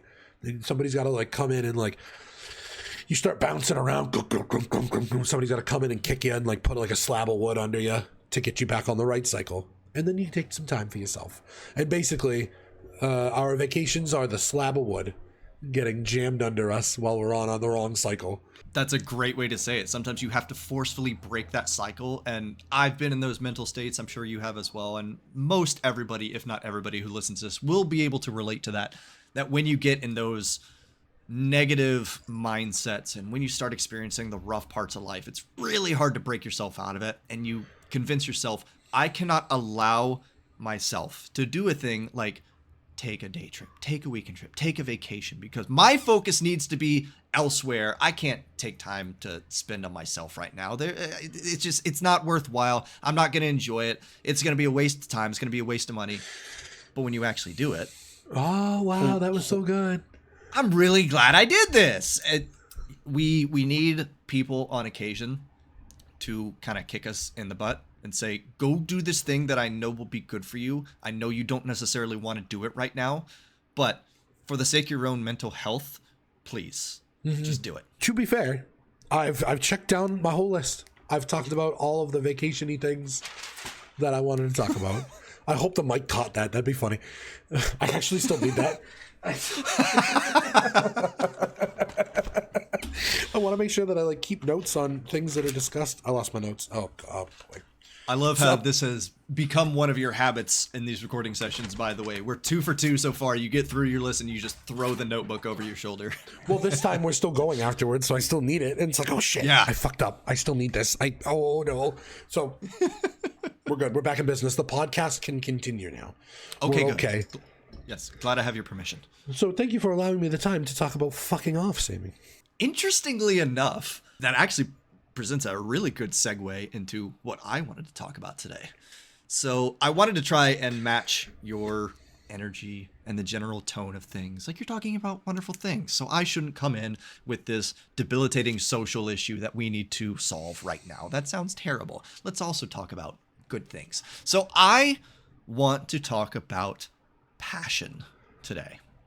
Okay, just as a general overarching theme, passion. Now, we have kind of gotten a sense in the last however long we've been recording that, Pete, seems like you really enjoy travel. Depends on whose definition of travel we're talking about, but but it seems you enjoy travel, Pete. So what other things do you enjoy? What are you passionate about? What can you sit and fill an hour's worth of time if it's nobody but you and I almost said microwave. If it's you and a microphone and you know that you have a captive audience, what can you fill that time talking about? Speeding. I did. It took an hour to talk about speeding last night. Genuinely, that's a great question, Sammy. Oh, now that I have to be introspective and like consider this, like genuinely, because honestly, whatever the fuck's happening in the fucking moment sometimes. Yeah. Like I can, I'm a very in the moment person. I'm very, I can get worked up. I can get very easily worked up, and then suddenly I am passionate about a thing that I didn't even know I was passionate about. I think there's a very important distinction. I'll say that now because I was going to say it later anyway. There's a difference between your passion and something you are passionate about. Basically meaning you can be passionate about a conversation. You can get worked up over it because you have a lot to say about it. You have a very strong opinion. That doesn't mean it's your passion necessarily. It means that you have a somewhat of a vested interest in it, right? But your passion being more something that you give of yourself, you give of your time, your efforts, your energy, your everything. That's more what I define as passion versus being passionate about something. Okay, thank you for clarifying. Because top of the list, I think, importantly, fried chicken. Yes, love it. Not straight up. I do love it. More broadly, cooking for other people. Sure. But specifically, fried fucking chicken, dude. Oh, dude. I really like cooking for other people because, and now I can speak passionately about it. I think that cooking is, it's this very strange view that I have of it, where it's not just, I made this for you. I've never viewed it like that. I've always viewed it as, I took the time to literally craft something with my fucking hands and my brain, and I took the time and I put in the effort to make it taste as good as I possibly know how to make it taste. Mm-hmm. I want you to experience what I experience when you eat it, same as when I eat it. Not only that, I need you to eat this because I love you and I want you to stay alive. There's like that extra bit to it. It's not so like when you make like a piece of media for somebody, it's here. I want you to feel the things that I'm feeling. I want you to experience the thing that I've experienced. I want to talk about this, whatever it might be. But when you make food for somebody, it's I want you to experience the thing that I've experienced and I need you to live. There's that on top of it. Art, media does not give life. Food gives life. And I am literally crafting something for you to experience the same thing that I've experienced and be alive for it because I need you here. So it's that added level. No, because it is. It's that added level. No, it is. You're right. I love you so much. I need you around, and I'm going to keep you around by feeding you. I'm going to make sure that you are alive and that you enjoy being alive and that you enjoy the sustenance that you get so much because I love you as an individual. That's effectively how I view cooking. Cooking is very much like it's like all love, because if you don't cook with love, it tastes like shit. You're just cooking. You're cooking for process, and if that was part of the problem on the hot dog truck, is that it was all cooked for process, because of course it is. I don't know how people in restaurants cook for love, because when you do something for money, it takes out a lot of passion. That's separate. I don't want to be a cook for obvious reasons, and that's why I don't cook all the time. Cooking is also a hobby for me, so it's there's a lot of things tied up in cooking, and I feel like that is definitely one of my deeper passions, is to give people that life in a way that is enjoyable, because it's important. It's important that people stay alive. People need sustenance on a daily basis. You gotta eat if you want to fucking live. Look at you. You're falling off. Your skin's falling off your bones. Eat the fucking sandwich. So maybe it's like a weird, like, I don't know, like some old Italian thing. I'm not even Italian. I had one other passion in my brain, and it is retro media. Genuinely and honestly, I have a deep passion for retro media for a multitude of reasons, because the media that is made now is not the same that it used to be, obviously. We live in a completely different world than we lived in the 90s, and I grew up in the 90s, so obviously all of that retro media it means a lot to me, even though it's all very tainted and horrible colors. But it means a lot to me, and it's important to me, and I'm very passionate about sharing my love of retro media with other people. Twitch.tv/Consumable Pete, Saturday nights at 8 p.m. Eastern, 7 p.m. Central. I imagine that this is a perfect segue for you to also discuss your passions. Believe it or not, that is not where I'm going with this. Oh, what are you? Oh, well, yeah. I'm going to force it. You're gonna force? Okay. The things that I'm passionate about, these are things that you probably know already as well, because neither of the things that you mentioned are surprises to me, because these are things that we talk about together. These are things that we share on a regular basis. Like when you cook something, you throw it in the Discord channel, and inevitably all of us are like, holy cow, that looks really freaking good. And you have a captive audience on Saturday nights for Sneed watching retro media. Neither of those things are surprising. So in the same vein, it should not surprise you that my passions are the sport of hockey, specifically the NHL, more specifically the Tampa Bay Lightning. It should not surprise you that one of my passions is Christian theology in general. I took 4 years of my life and got a degree in it, and I'm currently doing nothing with it, but that would not have happened without a certain level of passion that comes along with it. I'm passionate about relationships in general and helping people feel more valued as a human being in a society that is kind of disconnected most of the time, and being able to invest in somebody and show interest in what they're doing.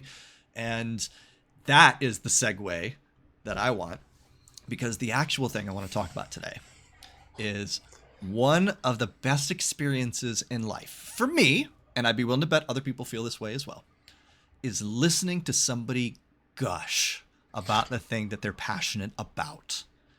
And that I got that little couple of minutes right there with you as you're talking about cooking and the why behind your cooking. Not even necessarily the cooking itself, because it didn't sound like, outside of fried chicken, it didn't necessarily sound like it mattered what the item was. It mattered more about the act, the process, the artistry of it, if you will. And when it comes along to Saturday nights and watching retro media, it doesn't necessarily matter what is on the schedule for that night, usually Spyder games. And there's a pretty constant rotation of things that you take in and out, and we can reliably count on some things coming up. But it's not about what we're watching, right? Because we can go do that on our own. I can go up and I can look at every Jeopardy episode that you've watched on Sneed, and I can watch that for myself.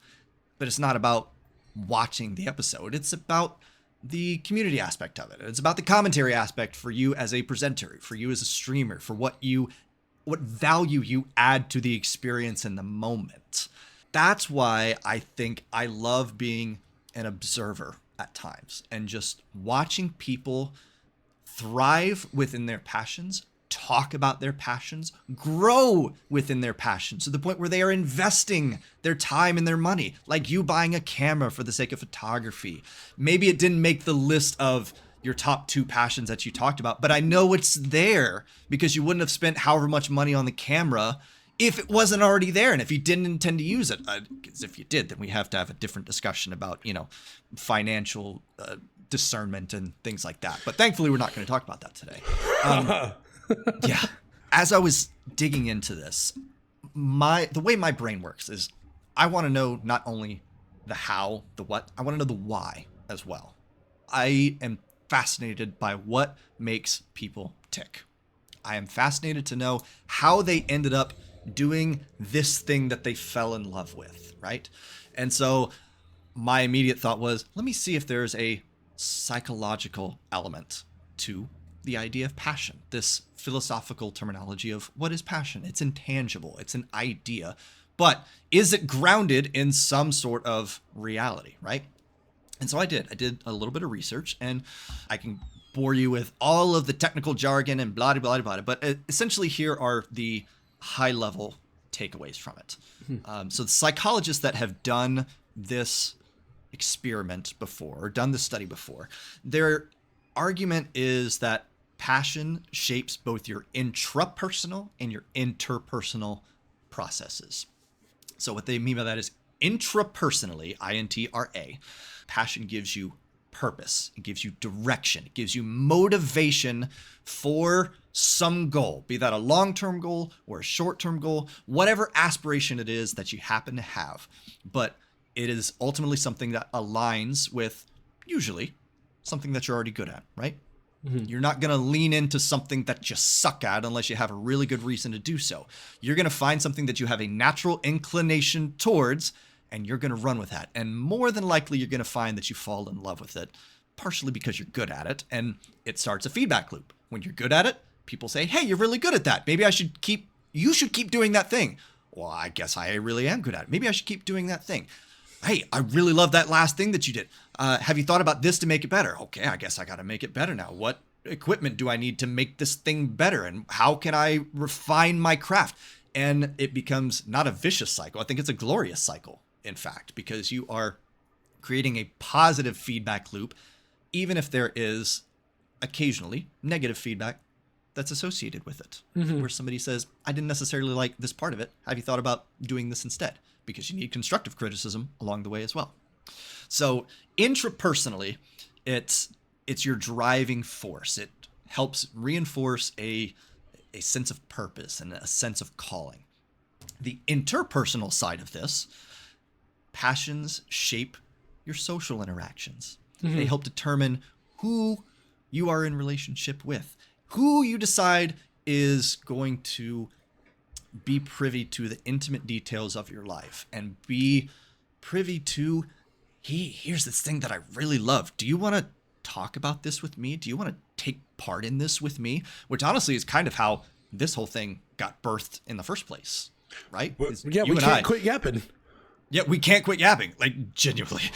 We ended up meeting through other means, through mutual friends that we have on the internet. And the more you and I talk, the more you and I realize that we are actually really, really closely related in some of the experiences we had growing up, in some of our interests, in some of the things that we do right now. And that's why you and I can sit and have hours-long conversation on Discord when nobody's listening. And we're like, why don't we do this and make it a thing? Because this sounds like fun to have a purposeful, driven conversation about something. And maybe, just maybe, other people will enjoy it along the way as well.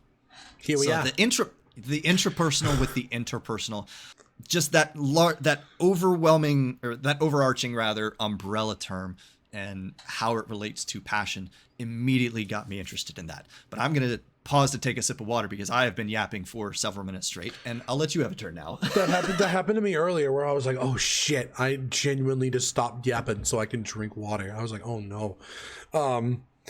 It's funny that you should say that, the second part, because we've noted before that there have been so many things that we have both liked throughout our lives, and it's wild that our paths haven't crossed before this point. Yes. Okay, so you could say that a passion could even just be like an interest that goes beyond just being a regular interest and almost becomes a hobby, where it's like, oh, I'm really, really, really into this, and I love it so much that, like, it becomes a bit of not who you are, but like it's what you do. It's like, was it Rainbow Six or was it Call of Duty that you were, or was it Halo that you were like almost pro? Oh, I had a few games, but like, yeah, the closest I got was in Rainbow Six Vegas. Yeah, okay, so I legitimately did like MLG shit from Rainbow Six Vegas. We both put thousands of hours into Rock Band without our paths having crossed once. And not even realizing that we were almost in the same crowd-sourced video. Yes. Back in the ancient days of YouTube for OG Rock Band. Like, we were like minutes away from being in the same piece of media that we didn't even know about. I'm in the video. And when I brought it up, I was like, oh, I bet Sammy's in that fucking video. You're like, yeah, I remember that video. I was almost in that video. I'm like, well, holy shit. So that close, that fucking close. So you're absolutely right that those passions have, and that's literally why we're here, because we were both on Twitch talking shit, and now we're here talking shit. So I definitely have a passion for talking shit. There's another one. Talk about shaping interpersonal relationships. Hell fucking yeah, dude. One of the reasons why I like talking to people is so I can talk that shit, dude. It's not even talking shit. It's just banter. It's just, I like making jokes about things, and I like making other people laugh at those jokes. It's just as simple as that. It's like, I like being goofy, and there's another passion. Oh, they're coming up. Oh, they're all coming up. They're called bubbling up to the surface. Bubbling up to the surface. Yeah, exactly. I'm very passionate about making people laugh, because then there's that positive feedback loop. If you're good at it, then do it. Oh, Sammy, we're uncovering things. This is really good. I like this a lot. Holy shit. Yes. Have you realized this about yourself then? Have you done this? Yes. Oh, very much so. Yeah. Okay. The last few years in particular has been exactly that. I think growing up, I was a bit on the rebellious side. So I would hear my parents and other adults in my life talk about, oh, you're so good at this thing. You should do this thing. And I'm like, no, I'm not going to do that thing. I don't want to. Yeah, 2 middle fingers up in the air. And for some of it, it was actually like true. Like I should not have been doing it in the first place. In school, I was great at math and sciences and everything. And everybody said, you should be an engineer. You should be a doctor. And I was in my first semester of undergrad, I started taking some of the engineering courses and discovered that I absolutely despised it. So my proficiency at it didn't determine my love for it or my interest in it whatsoever. Yep. But then there were other things along the way where people have clearly noted, hey, you can talk about this thing for ages. Have you considered going in that direction? Hey, you love video games. Would you ever want to be a video game developer? No, but I wouldn't mind streaming them on the internet because that's more what my interest is playing the games, not necessarily creating them. Hey, you are a fairly well-spoken individual and you write well. Have you considered being a writer? Well, yes, I actually have. It's something that I've thought about in the past before, but I haven't done it as of yet. And that was kind of leading into the idea that maybe I'm going to be a pastor at some point. And then, well, life just went off the rails. It doesn't mean that the interest and the passion isn't there anymore. It means I'm more self-aware at this point to say, if I get a sense that I really enjoy doing something and somebody else can see it as well, meaning I'm not being delusional and think that I'm great at something that I'm actually not, then it's worth pursuing 100%. Even if it doesn't give the immediate result that you want, because I think in today's day and age, it's very easy for us to say, you're good at something, monetize it. Oh God. Immediately. You said, if you're good at something, do it. A lot of people fall back on Heath Ledger's Joker quote, if you're good at something, never do it for free. The Joker said, see, a lot of people miss the fact that the fucking Joker said that. He's a villain. You're not supposed to take advice from the fucking villains. The villains are villains because they're fucking wrong. Yeah. Don't take advice from the villains. Sorry. There's there's a passion popping up. But the problem with that, in buying into this mentality that if you're good at something, you have to monetize it, is maybe you're not good enough to monetize it.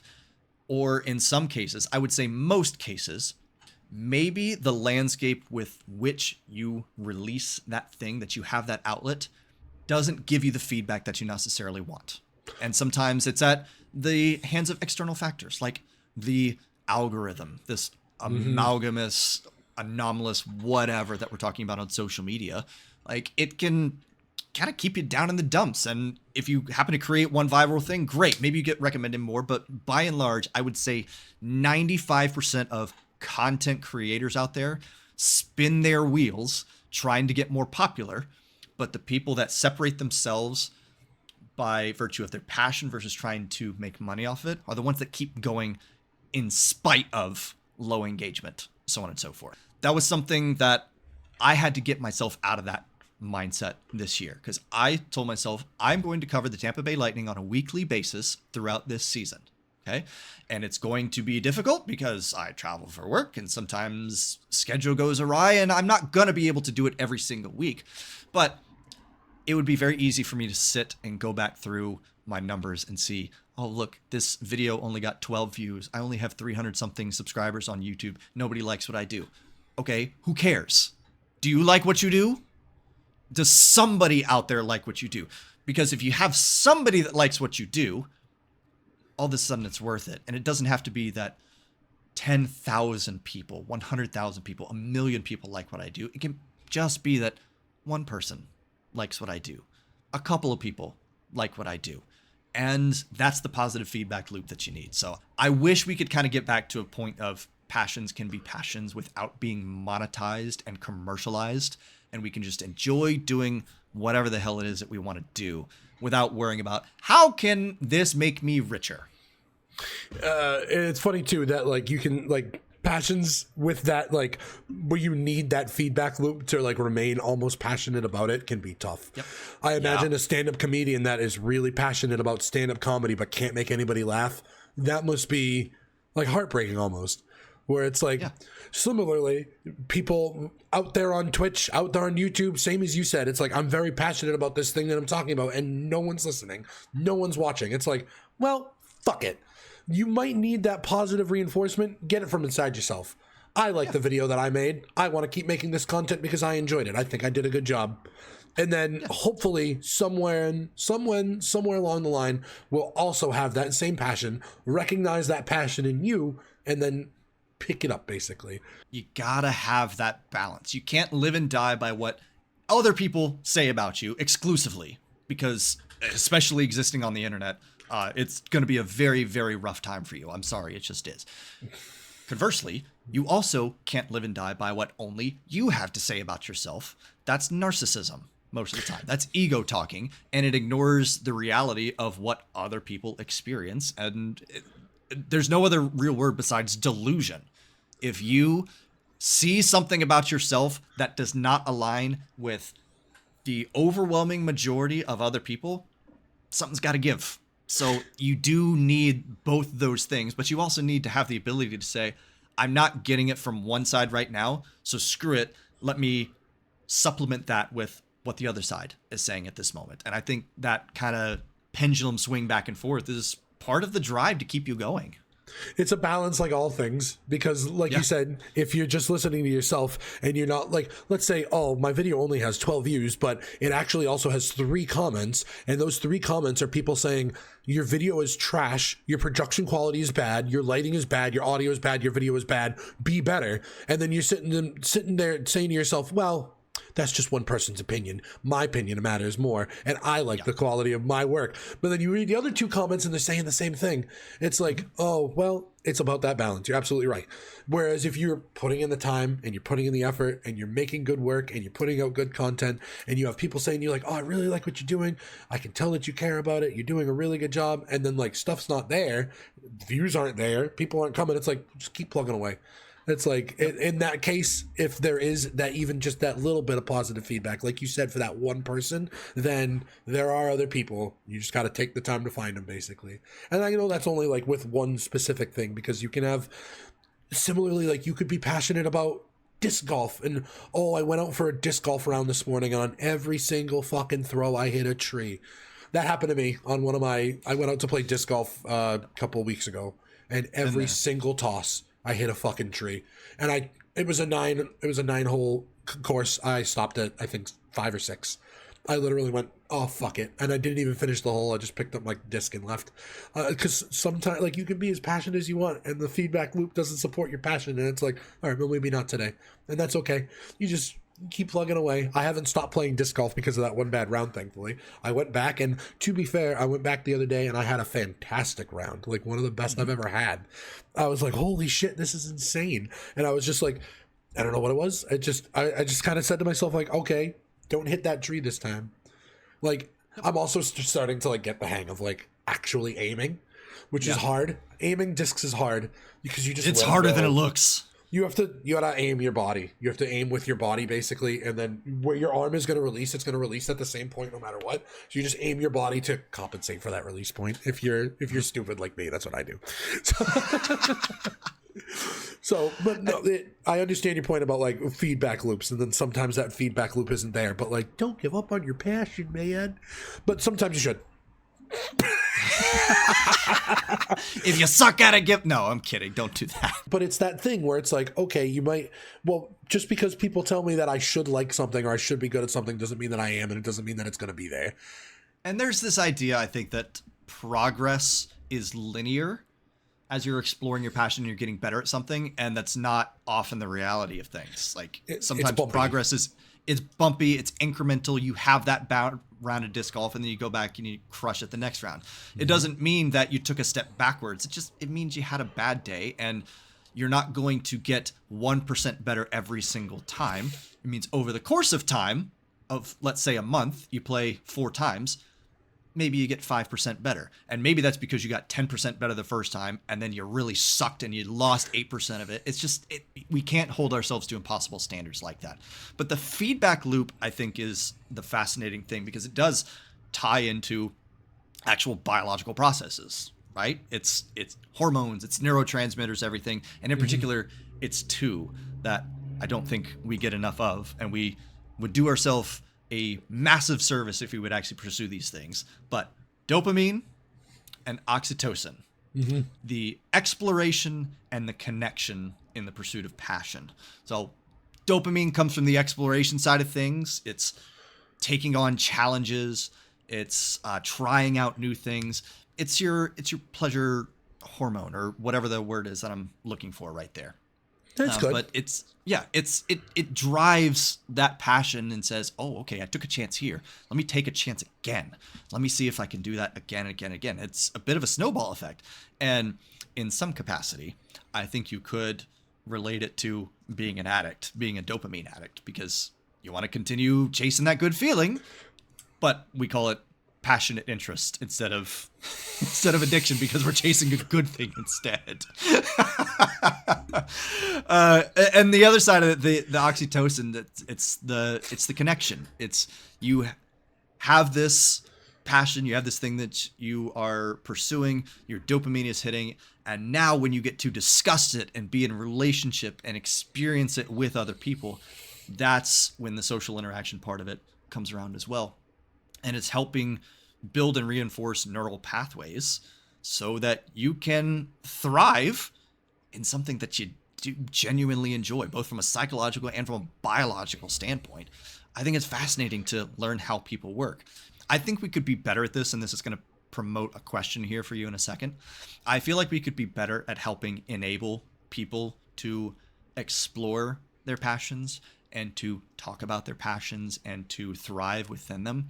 But we don't. I think a lot of times we kind of run the opposite direction with it. If it's not something that we enjoy, there's an inclination for us to put that thing down and just say, that's silly. I don't know why you're bothering with that. Are you good at it? I don't know if you're good at it or not. I don't actually care. So, question. Why do we not encounter more people that are gushing about their passions, that they are giving themselves over to it? People are too often told to shut up, which is too bad. Oh, that they go on about that all the time. Who cares? That's all they ever talk about. Who cares? They're a broken record about that. It's something I used to say to Jenny too. She's like, "Oh, I don't." She'd go on about wrestling, and she's like, "Oh, I should probably stop." And I'm like, "Please don't. I like hearing you talk about something that you like." We don't. I think, unfortunately, we as people don't. We don't want to like foster that love of something in someone else, because it's almost like this like weird thing where it's like, shut up, you broken record. You keep going on about the same thing, and it's like, yeah, but they have a lot to say, and they like saying that thing about that thing, and they're very knowledgeable about that thing. Just listen. Just let them be them. No, they're not hurting anybody. Literally not hurting anybody. And for you to want to like take that out of them is literally hurting them. So like, who are you to tell? Who am I to be like, quit going on and on about all that? You talk about that shit all the time. It's like I talk about the same shit a lot of the time. So I think it just goes back to people having bad fucking attitudes, and then almost getting. It's almost like I don't feel that way about it, so I don't want to hear it. But you're gonna go on and on about whatever you're into. Too much negative society shit, I guess. Too much of like, you need to be like everyone else, which is to say, fucking quiet. People that go on and on about something, they're viewed as eccentric weirdos. It's like, oh, they know so much about this or that or the other thing. Unless it's sports, then you're viewed as a savant. But if it's something else, then it's, that guy's a weirdo. He goes on and on about that all the time. I don't know what it is about sports that makes a lot of bad habits acceptable. We are definitely going to talk about that at some point. You and I have had some preliminary discussions about a direction to take that. Oh, boy. I'm fascinated to I could go on and on about how I think that like not high level, but like people that are like deeply ingrained in sports, I think some of them are on the spectrum and they don't realize it. And a lot of people around them don't realize it because it's very acceptable to be that passionate about sports to the point where it's like, well, that's all I talk about and that's all I care about and that's all I do. It's like, almost like the way that people on an autism spectrum might get attached to one specific topic. But people don't realize that because it's very acceptable to be that into sports. It's almost admirable to be that into sports.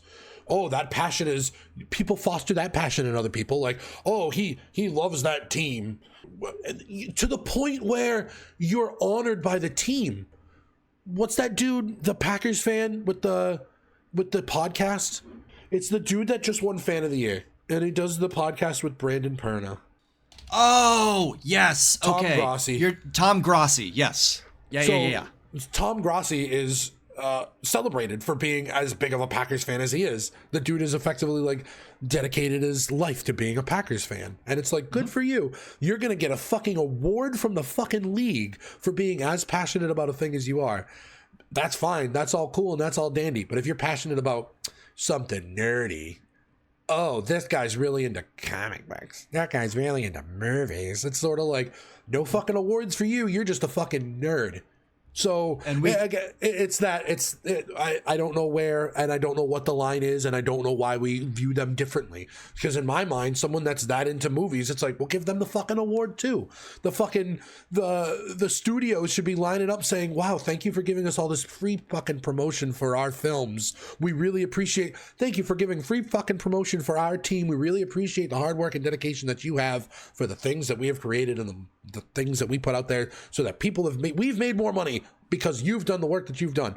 But you're a nerd and he's cool. The internet has exacerbated both sides of that coin. Oh, yeah. Because we could talk about a guy like Tom Grossi, and we could talk about a guy in a different field that both of us are big fans of, James A. Janice and Chelsea Rebecca. Yes. And Dead Meat and the Dead Meat podcast. And yes. Kill Count and all the stuff that they do.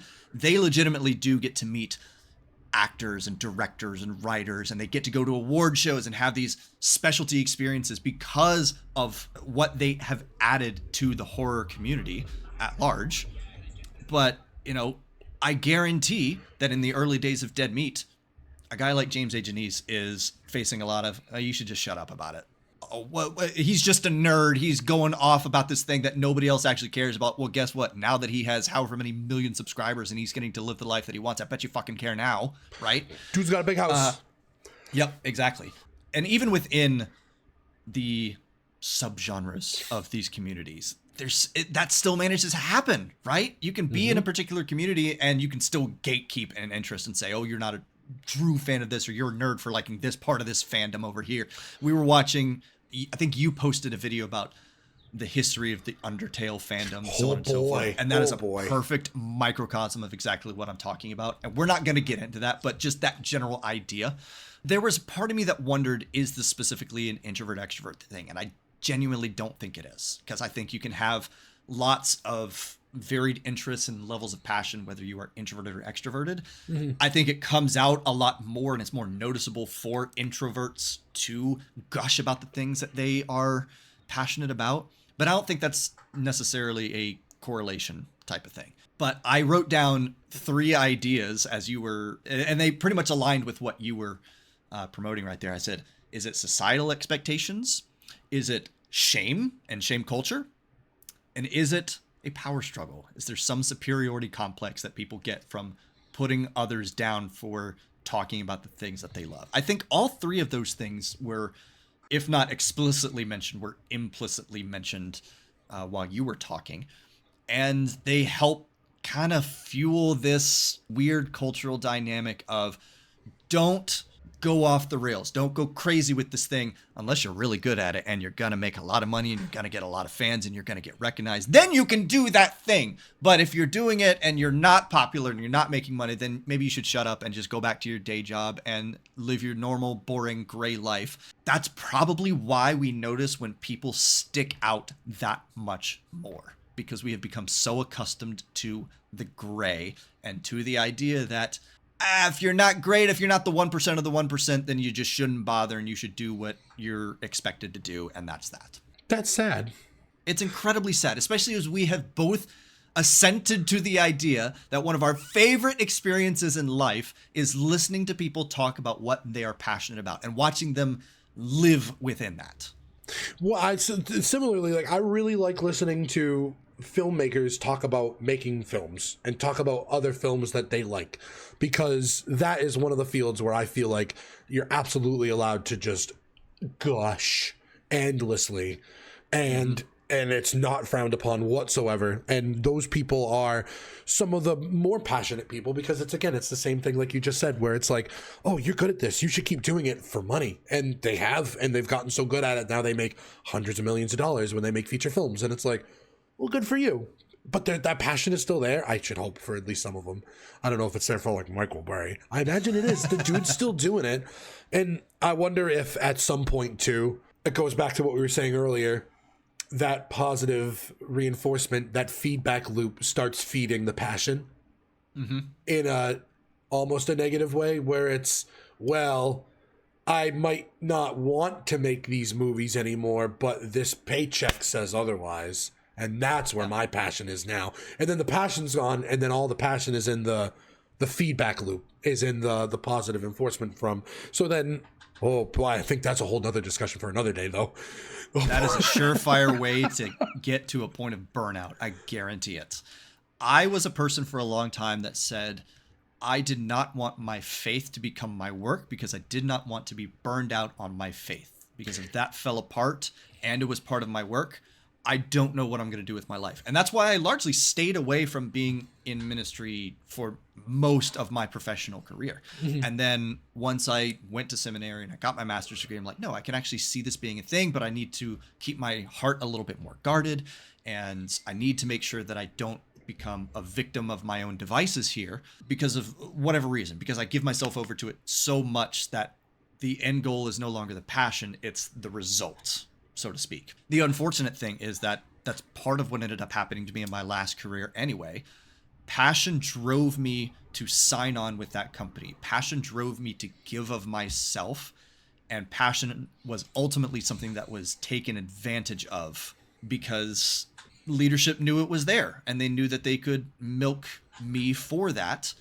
And it was very unfortunate because now the end result is I got jaded on working not only for that company, but for Christian companies in general. Not to say that that job was representative of how every Christian company would ever be run, but it definitely burned me off of doing that for the foreseeable future. Like, why would I want to submit myself to that sort of environment again, knowing that my passion is there, I will work within it, and I will be taken advantage of? It makes no sense for me. The last job that you had where a dude got in your face and yelled at you over nothing and you were replaced by an older dude and all that shit was a Christian job? Yep. I did not know that. I didn't know that aspect of it. I still technically have an NDA, so I can't say too terribly much about it. But essentially it was a church marketing firm. So I was traveling the country and helping churches work within their cultural context and helping them to grow and helping them to kind of get with the times at certain times, so on and so forth. That's broad overview of what I was doing. And I loved doing it. I loved most of the clients that I worked with. And I got that positive feedback loop because I knew that your regular Sunday attender has no idea who I am. They're never going to thank me for it. That's fine. I don't need that because I know that I did something good for that community. And that was enough for me. So to have that thrown back in my face and have such a lack of value instilled in me by the people who were supposed to support me in that, oh, that was killer. That was a passion killer right there. I think the phrase, find something you love and you'll never work a day in your life, I think that's one of like the biggest lies that like we're told. That is bullshit. That is absolute bullshit because I do not subscribe to that. I fully think that if you find something that you love and do it for money, you will no longer love it. You will fall out of love with that thing because now you're doing it for money. You're not doing it because you love it anymore. Now you're doing it for money. Now you're doing it because you fucking have to because somebody's paying you. It's not about the passion and the feedback loop anymore. It's about here's your paycheck. At some point, our society has monetized passion, basically. There's a very select few people that are going to do something that they're passionate about for work and they're going to thrive within it and they're not going to let it just become about the money. I think that is just a special echelon of people who are capable of doing that thing. But for the vast majority of us, I think the thing that you are passionate about should just be something that you do regardless of if there's money involved or not. The money should be incidental. If it comes your way, great, but you're not trying to make a career out of it. No, and it must be a cultural, societal thing where It's the hustle culture. It's everything you have to do. You have to do it for money. And especially if you love it, then you can really make money off of that thing. There I am saying, oh, look at James's big house. He made that money, so it was all worth it, right? And it's like, but if he didn't make that money, if he didn't have the big house and he was still making those videos, would it still be worth it? Would his passion still be as admirable as it is currently?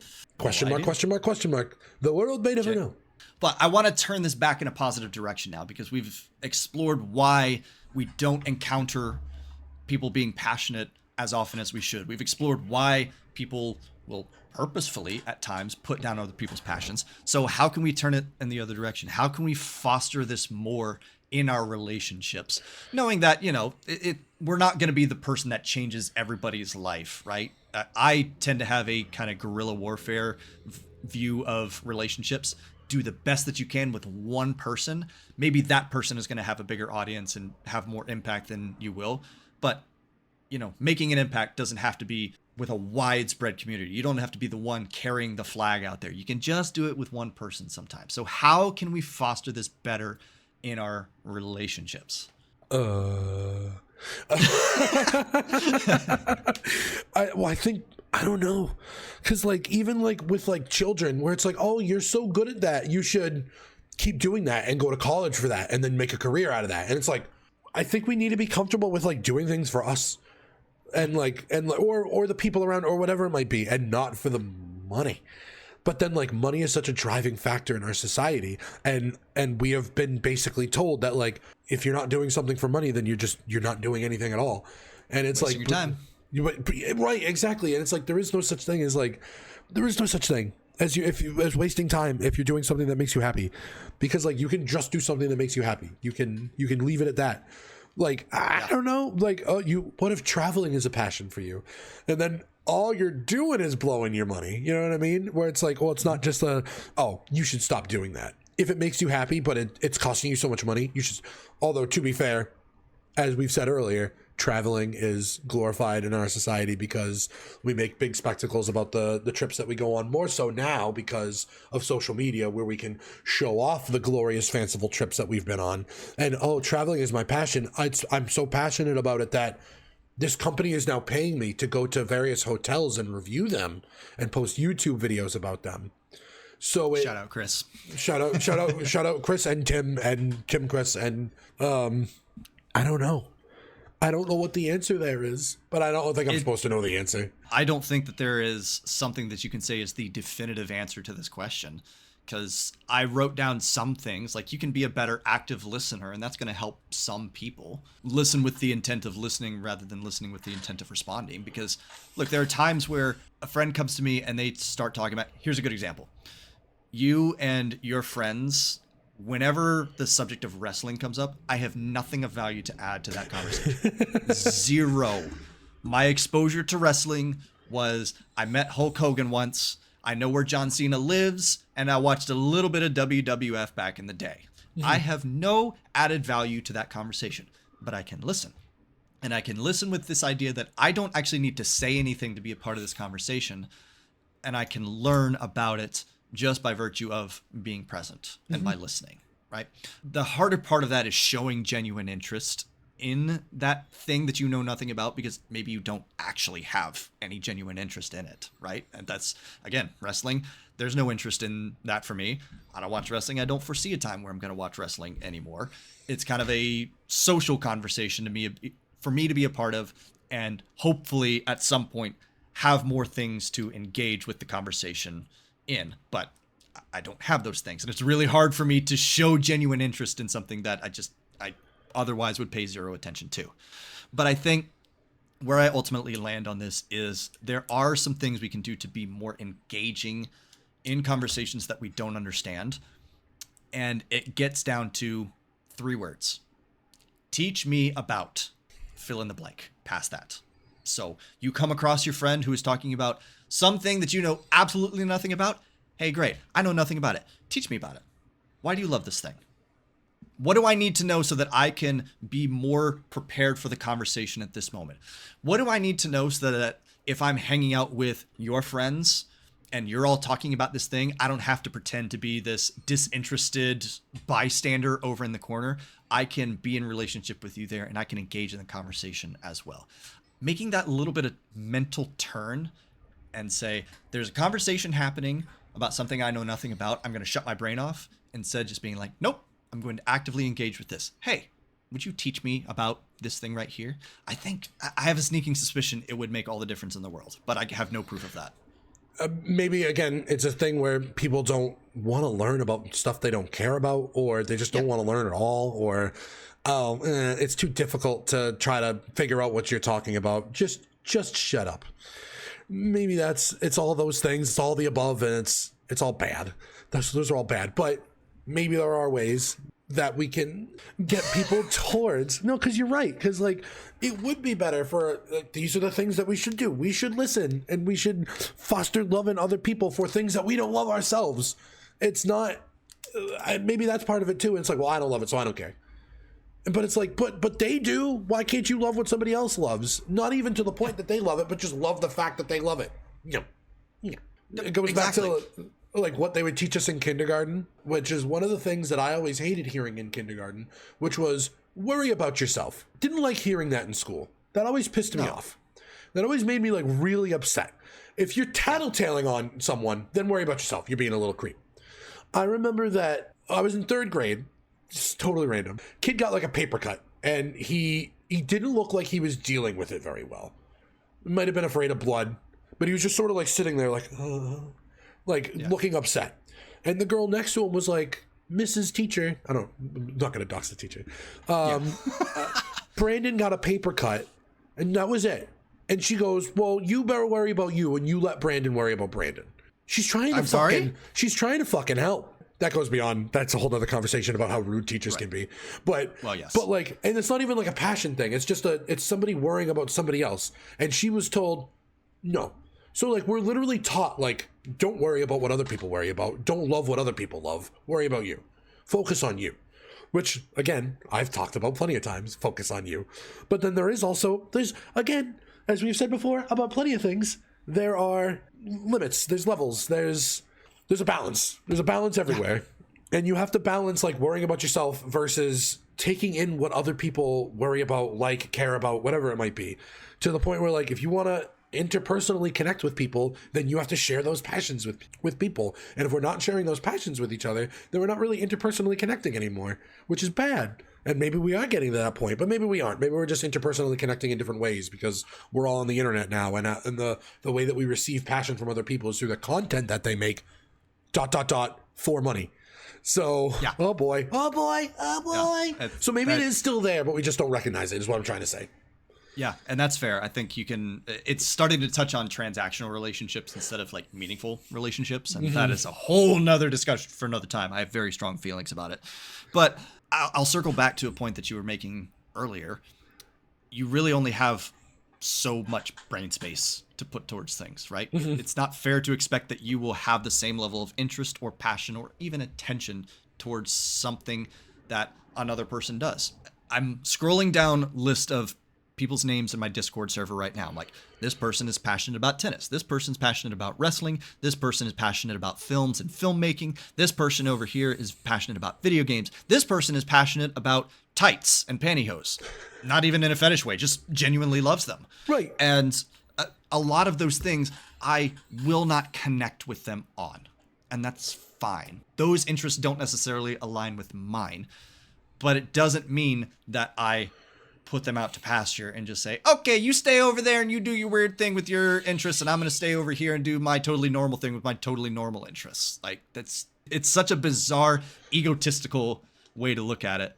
We could probably do a better job of fostering relationships and helping enable people thrive within their passions if we just showed 1% more interest. Somehow broach the topic of conversation, say, I'm not going to know anything about what you're talking about, but I want you to tell me what you love. There are a few podcasts that I've heard of, and I'm blanking on the names of them right now, but basically do that. And there was one that I thankfully got to be a part of years ago called Not My Circle. And it was essentially this woman was purposefully seeking out people that she would otherwise never come into contact with, and just saying, I want to know about your life. I want to know what makes you tick. I want to know what your interests are. I want to know all of these things. Great premise. That right? is. I love that. It fantastic premise. And like, we did not become best friends after that because she showed an hour's worth of interest in my life. But what it did enable is more conversations to be happening. And it introduced me to people that I relate to better, introduced her to people that she would eventually become friends with. Same general idea here. Just give of yourself a little bit, show interest in somebody else. Could be a huge game changer for somebody. You might be the person that helps catapult the next James A. Janice of the world to becoming a superstar in whatever it is that they're doing. And you may help them realize their dream and live it out. And you just don't know. But you got to give it some sort of effort, right? One of my favorite ways to relate to people continually and to maintain relationships with people is to reach out and ask them about the thing that they're passionate about and how it's going. My buddy from high school, when after college, he got really into Ninja Warrior, and he started going, right, I'm not into Ninja Warrior at all. I'm not fit enough. I've watched a few of the shows, but it's like, oh, this is pretty cool. But like never more than that. And then he was telling me about like, he started going to like training gyms where they specifically have like test courses set up so he could like work on his grip strength and work on like very particular like strengthening drills so that he could be better at Ninja Warrior, so he could try out for the show and try to be on the show. And I'm like, and every time I would chat with him, I would ask him how it's going, because I feel like that's part of the spice of life, is finding out like people's really particular passions and then talking to them about it so that you can relate to them. Even if you're not into it, it's, oh, hey, how are you? I wanted to ask how that thing you're doing is going, because I have no interest in that thing. I don't follow that thing. It's not something that I know anything about, so I'm going to learn about it from you.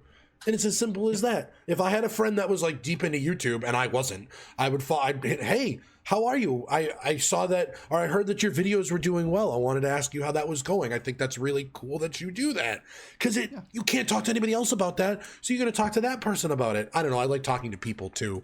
And so it's just another avenue down which you can travel for conversation. Absolutely. And it doesn't have to be this enormous thing where you say, oh, I'm going to invest in this person's life, so they now occupy 10 hours of my week. No. A question, a conversation, incrementally, every so often. And that can be... You learn stuff. You end up learning stuff from that. And then, like, my buddy, like, I didn't know that you need grip strength for Ninja Warrior, but, like, of course you do. Of course you need grip strength. And he's telling me about, like, oh, I have, like, these specific things that allow me to work on my grip strength. Or you talk to, like, a YouTube person, and it's like, oh, yeah, I've been doing this research on SEC shit, and now I know that I have to put these specific tags, because if I put these specific tags, then I get this many more views. And it's like, well, that's fucking fascinating. I wouldn't have known that had I not spoken to this fucking person. And I don't understand why people are afraid of that. Again, I think a lot of it goes back to some of these ideas that we broadly touched on, but I don't think there's one specific answer either. Thank you for allowing me to kind of dive into that as well. I felt like I had a modicum of passion for this conversation as well, but I've said it before. I like knowing what makes people tick, and who knows, maybe somebody else gets something of value out of this conversation, and I'm glad that we can discuss these things, and yeah, hopefully other people enjoy them as well. No, genuinely, you beat me to it too, because like I can tell that you are passionate about people's passions, which is good, because we were able to discuss this. It literally it's my exact point. It's literally my exact point. So like, it all lined up. You did it the right way, Sammy. Good job. No, thank you. You did the research in the right way to make the themes lay in such a way that it's come to a fine and natural conclusion. We do love putting a nice little bow on it whenever possible. That's good. No, I'm passionate about wrapping things up the right way. As am I. I hate hanging threads, so to speak. So, Ma, get your shoes on. Okay. Now I can do this. Now I can do that and not feel bad about it. There we go. Because I don't do that anymore. Our work here is done. Yeah. I'll go ahead and say thank you once again, Pete. I'll let you take us home today. But once again, you want to find either of us. Most often you will find us on Twitch. It's twitch.tv/consumablepete, switch.tv/SammyFlair. And yeah, who knows when we're going to end up recording this again, when I'm home from work and have an extended period of time where I can dedicate to this. I was gonna say, where can the people find you? Because that's the outro, right? So thanks for listening to our podcast. It's been a real treat. We really hope that you listen to us next time when we record. My name's Pete. That's Sammy. We really appreciate it. Have a great day, everyone. Bye-bye. That hurt. That voice actually hurt to do. My neck is sore now. Thanks for listening, I guess. That's an outro. Yes. Listen next time, or don't. I don't know. I'm not your fucking dad. Happy Father's Day. I'm not a cop. Happy Father's Day, Happy Daddy's Day, and thus Happy Pride. I'm not going to touch it. That's perfect. See ya.